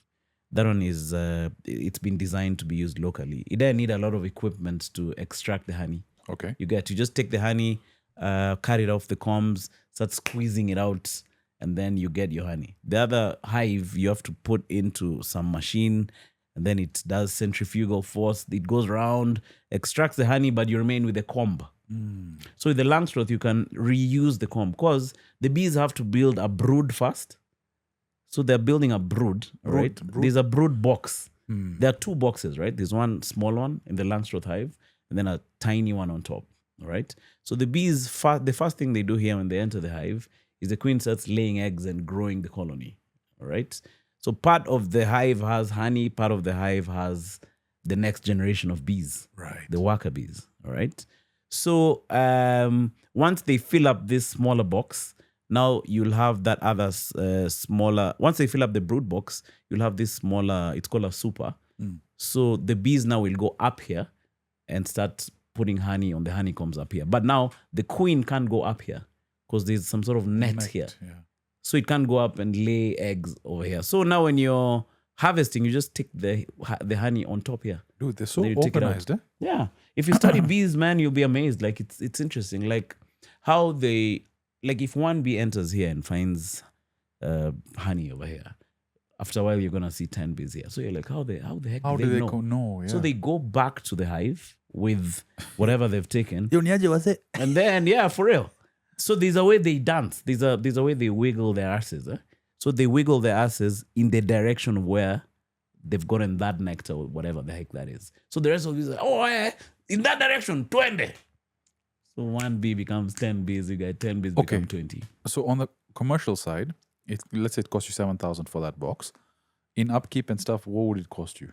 If you're doing it like me, it don't cost you much, man. Okay, so let's say like... Because I'm not even inspecting the hives. Yeah, I'm not doing yeah. it.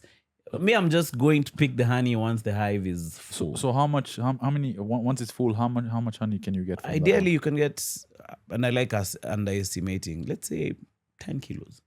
10 kilos is a lot. Yeah. 10 So kilos 10 of- kilos is around 10 Gs.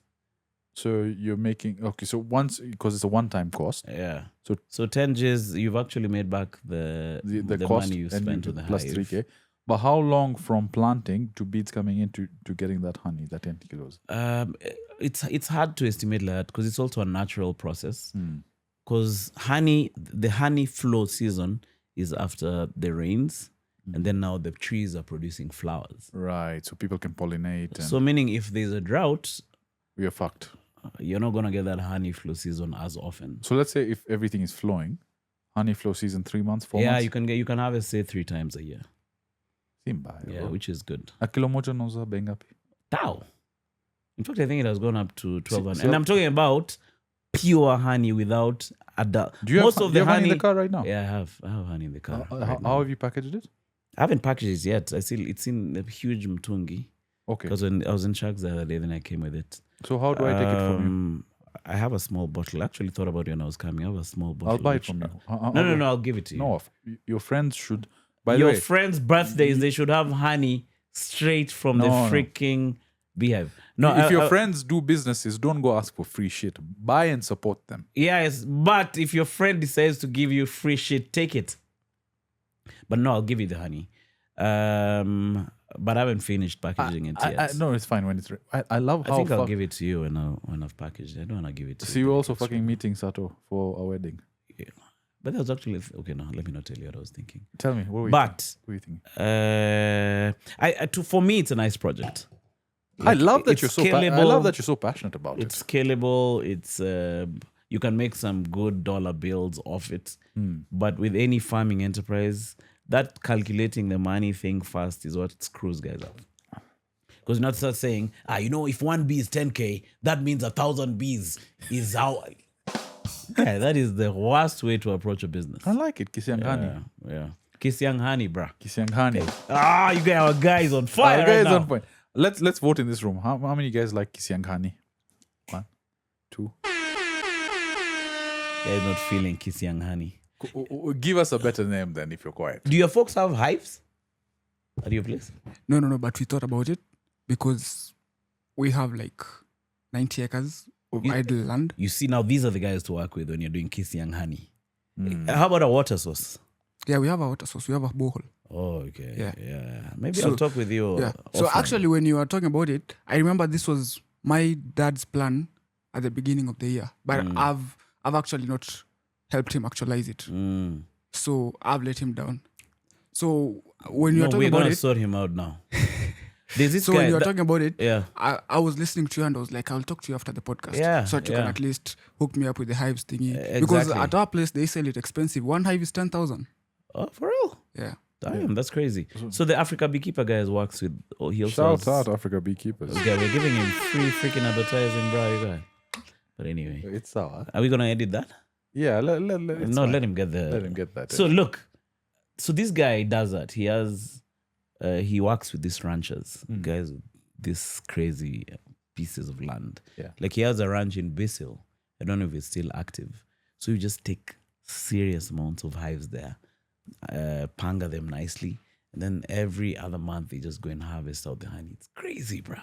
Like industrial scale. And that's the direction that I feel like I want to go in the future, I guess. If you want a partner, we try and do that white honey paste. Mm-hmm. Do you know what white honey paste looks I've like? seen it, yeah. Dude, it tastes so good. Oh, So you've tasted it? Yeah, bro. I first had it in the UK where it was cream in color. I was like, what the fuck is this? And they're like, this is honey from a special part of the comb. And I tried it and I was like, okay, it's like a rubber paste. No, not rubber paste. It's like a, what's the best way to describe it? You know how Blue Band is thick? Yeah. That's how the Oh, it's honey that is. thick. It's that thick honey. Damn. So apparently there was a guy in Meru doing it. You know. I wanted to add, have you tried whipped honey? Okay, What's I have. that? They take honey, literally You pour blend it on the boobies. Oh Sorry. my fucking god! No, Oh, that's a different one. I can try that. That's That's a nice. different one. No. No. You take honey and then you literally like you whip it like blender, whatever. It becomes a very different consistency. And Oh, it okay. tastes, like it's. Interesting. Well, how do you blend honey? Doesn't it kwama your thing? I might just tell them to go and do this. So you blend it with what? You just whip it. You just whip So it. it changes what? You know, like the way you have like cream and then you whip it and it turns into whipped cream. Right. So it's the same. You literally. It becomes a bit crystallized then. Not really. No, No, crystallizes when it gets cold. no, it's like it is. I'll find something. I'll show you. Yeah. I've never heard of that actually. So yeah, it's I love it. I love it. Even the study of how bees operate and how they run That's the awesome, colony. man. It's maybe one day we should host. There's a guy called what's his name? Jason Runo. Him is fully dedicated into honey. And he even got a tattoo of a bee on his freaking forehead. Huh? No. Yeah, man. So his maybe forehead? we can host him one day and On his ask him forehead? questions. Yeah, right here. He calls himself El Nyuki. So him is even moved to Kilifi. He's actually an interesting guy. Why do they do it in Kilifi? Isn't it He too- moved there. I think it's just a personal preference. Can bees grow in warmer areas like Kilifi? Yeah, they're everywhere. They've been Fucking bees hell, in man. mountain areas, but they're a bit more hairy. They're kind of like you. Like you, if you're a bee, you'd not be in any. Wait, it's Podcasting. about You first. Wait. Yeah, we haven't had it. what you had. what? Yeah, that looks like the white honey, the one Yeah, at the glass. it's not white honey. It's whipped. Yeah. It's very like it's like Blue Band. Like you can spread it on bread. Use it for like charcuterie boards and stuff. Charcuterie boards? You know the cheese board. Bring for you cheese, biscuits. You've had it. Don't look at him like that. Oh, you mean when you go to Italian restaurants and they give you a selection of meats and stuff? Not exactly. Charcuterie board like it's like cheese. It's T will show you. Don't worry. Sisi ni watu wa managu, But yeah, no. beef fry. But the honey you had is probably whipped honey. That's what I wanted to get at. The texture you need is probably whipped honey. Can you do research I'll get you about that? the Kisiang-HONEY you tasted. Thank and you. Let me know. So that's one of the yeah. In fact, the title of this podcast is going to be "Tasting Kisiang-HONEY." Yeah, man. Bruh! Are you gonna write pause there, or you just leave it like that? No, let people venture into tasting Kisiangani. Manu, anything else we need to talk about? I'm doing a 12-hour live stream. Let's talk about that. I'm doing a 12-hour live stream on the 12th. We are raising funds to buy an FX30. Yes. So 12-hour live. You know, I wish you could make it, but you know my reason. Yeah. Okay, so then that'll be from the new studio. Yeah, it'll be from the new studio. Have you lined up guests? To be honest, I haven't yet, bruh. But they'll come through for you, bro. I need to make those phone calls, bruh. But during live stream, did you make any money? Were people tipping? Yeah, we did. It paid for the live stream. Actually paid for itself. Guys actually made some money after that. That's so dope. So that was good. What were we doing that time? It was just a live stream. And how often are you live But the streaming costs were now? pretty high. Last week I did a live stream week, which was interesting. The reason I was doing it was I needed What's a live stream week? the whole of last week. The episodes were getting out were live streams. So you guys recording live? No, we were live streaming. CLA. Okay, maybe we're saying the same thing. Like you just you put them as premiums. Every day we were going live. You see, when like what we're doing here. When it would be live. Yeah, it would be live. So from Tuesday, Wednesday, the IQ episode was a live stream. Yeah, I saw that. Yeah. Yeah. But I'm also trying to learn. I'm trying to add more things on the podcast. Okay. One of the things I have to do. There are people who love the recorded episodes. There's in the recorded episodes, when you go to the page, you just see it right there. It goes on videos. The live streams go on the live tab. Which is what unless I don't you want. re-edit it. Yeah. So, but there's also there's something people love about seeing you guys there live. So I'm trying to grow into doing a couple of Lives. lives in the afternoon and then episodes in the morning. I don't know if it'll be able to. I don't know if the audience we have will be able to take all that up, because that means 2 episodes a day. Okay, for five days. But what I can also do is bulk shoot the recorded episodes And then drop them. and then I just do 1 live in a day. That's why I want to go with the. And when you go live, the what do you talk podcast. about? You Just riff? like we did here, yeah. We just just riff. But now it gets interrupted by you have to read comments. The guys write stuff there. You're like, somebody. When said can we that. go live, man? And then also guys send in super chats and pesos and stuff like that. I don't know why people are more. Are you getting tired, bro? I'm stretching. Yeah, we need to end this podcast. How long have we done? 2 hours 40. This is the longest. This is the longest podcast I've ever done, by the way. Yeah, half of it was about. Shout out to Formula One. No. I fucking love that we're able Yeah, I to just love talk that like too. that, man. No, we did a long episode on my podcast the first time you came through. I think we almost did 3 hours. It's sub 2 hours, bro. No, it was 2 hours plus Nakwambia, I've never done 2+ hours on your podcast. on my podcast. Or maybe 1 episode. Are you gonna split it into part 1 and part 2? Fuck that. We'll Yeah, drop it all fuck that we'll drop it all shit. together, partner. So, people, I don't know why people wait for you to go live. Is when they send Money. money. What do you think that is? I think it's also a psychology tactic where, when you read someone's name out on YouTube, you'll watch that entire video just to see your name being shouted out by that person you look up to. It feels good, bro. Feels good. So you sending money and someone saying, "Hey, Ricky, thank you for sending 500 bob." Yeah, And Ricky's like, "Hey, that's me." yeah. So there's something about that. So my setup is a bit off because unless now I get another phone, because my iPhone also is the M-Pesa phone. So sorry, I'm yawning. No, it's okay. We're almost done. It's not that I'm tired. No, but you could I'm get hungry. tired. You could be tired also. Can you when you're hungry, does it mean you yawn? By the way, I just did like a 48-hour fast. No water and black coffee. No water and black coffee. Just water and black coffee. How did that feel? I actually felt so relieved. It was like a gut reset and a mental reset. At what point did you start getting the hang of it? Because the first 12 hours must have been crazy, right? Actually, it was okay for me. I think because the food noise started towards the end. So I just, Friday night, yeah, and then didn't have anything Saturday. Sunday, the first meal I had was at night at 8. Okay. That's after the 48 hours. Yeah. So you had chapati ndengu? Apana, I had. Hey, you have to. Kwanza, you have to be. Kwanza, you have to be very sensitive when you open your fast. Yeah, for sure. So I had some grilled chicken, and there was roti, No, but that's still heavy, bruh. but like a small portion.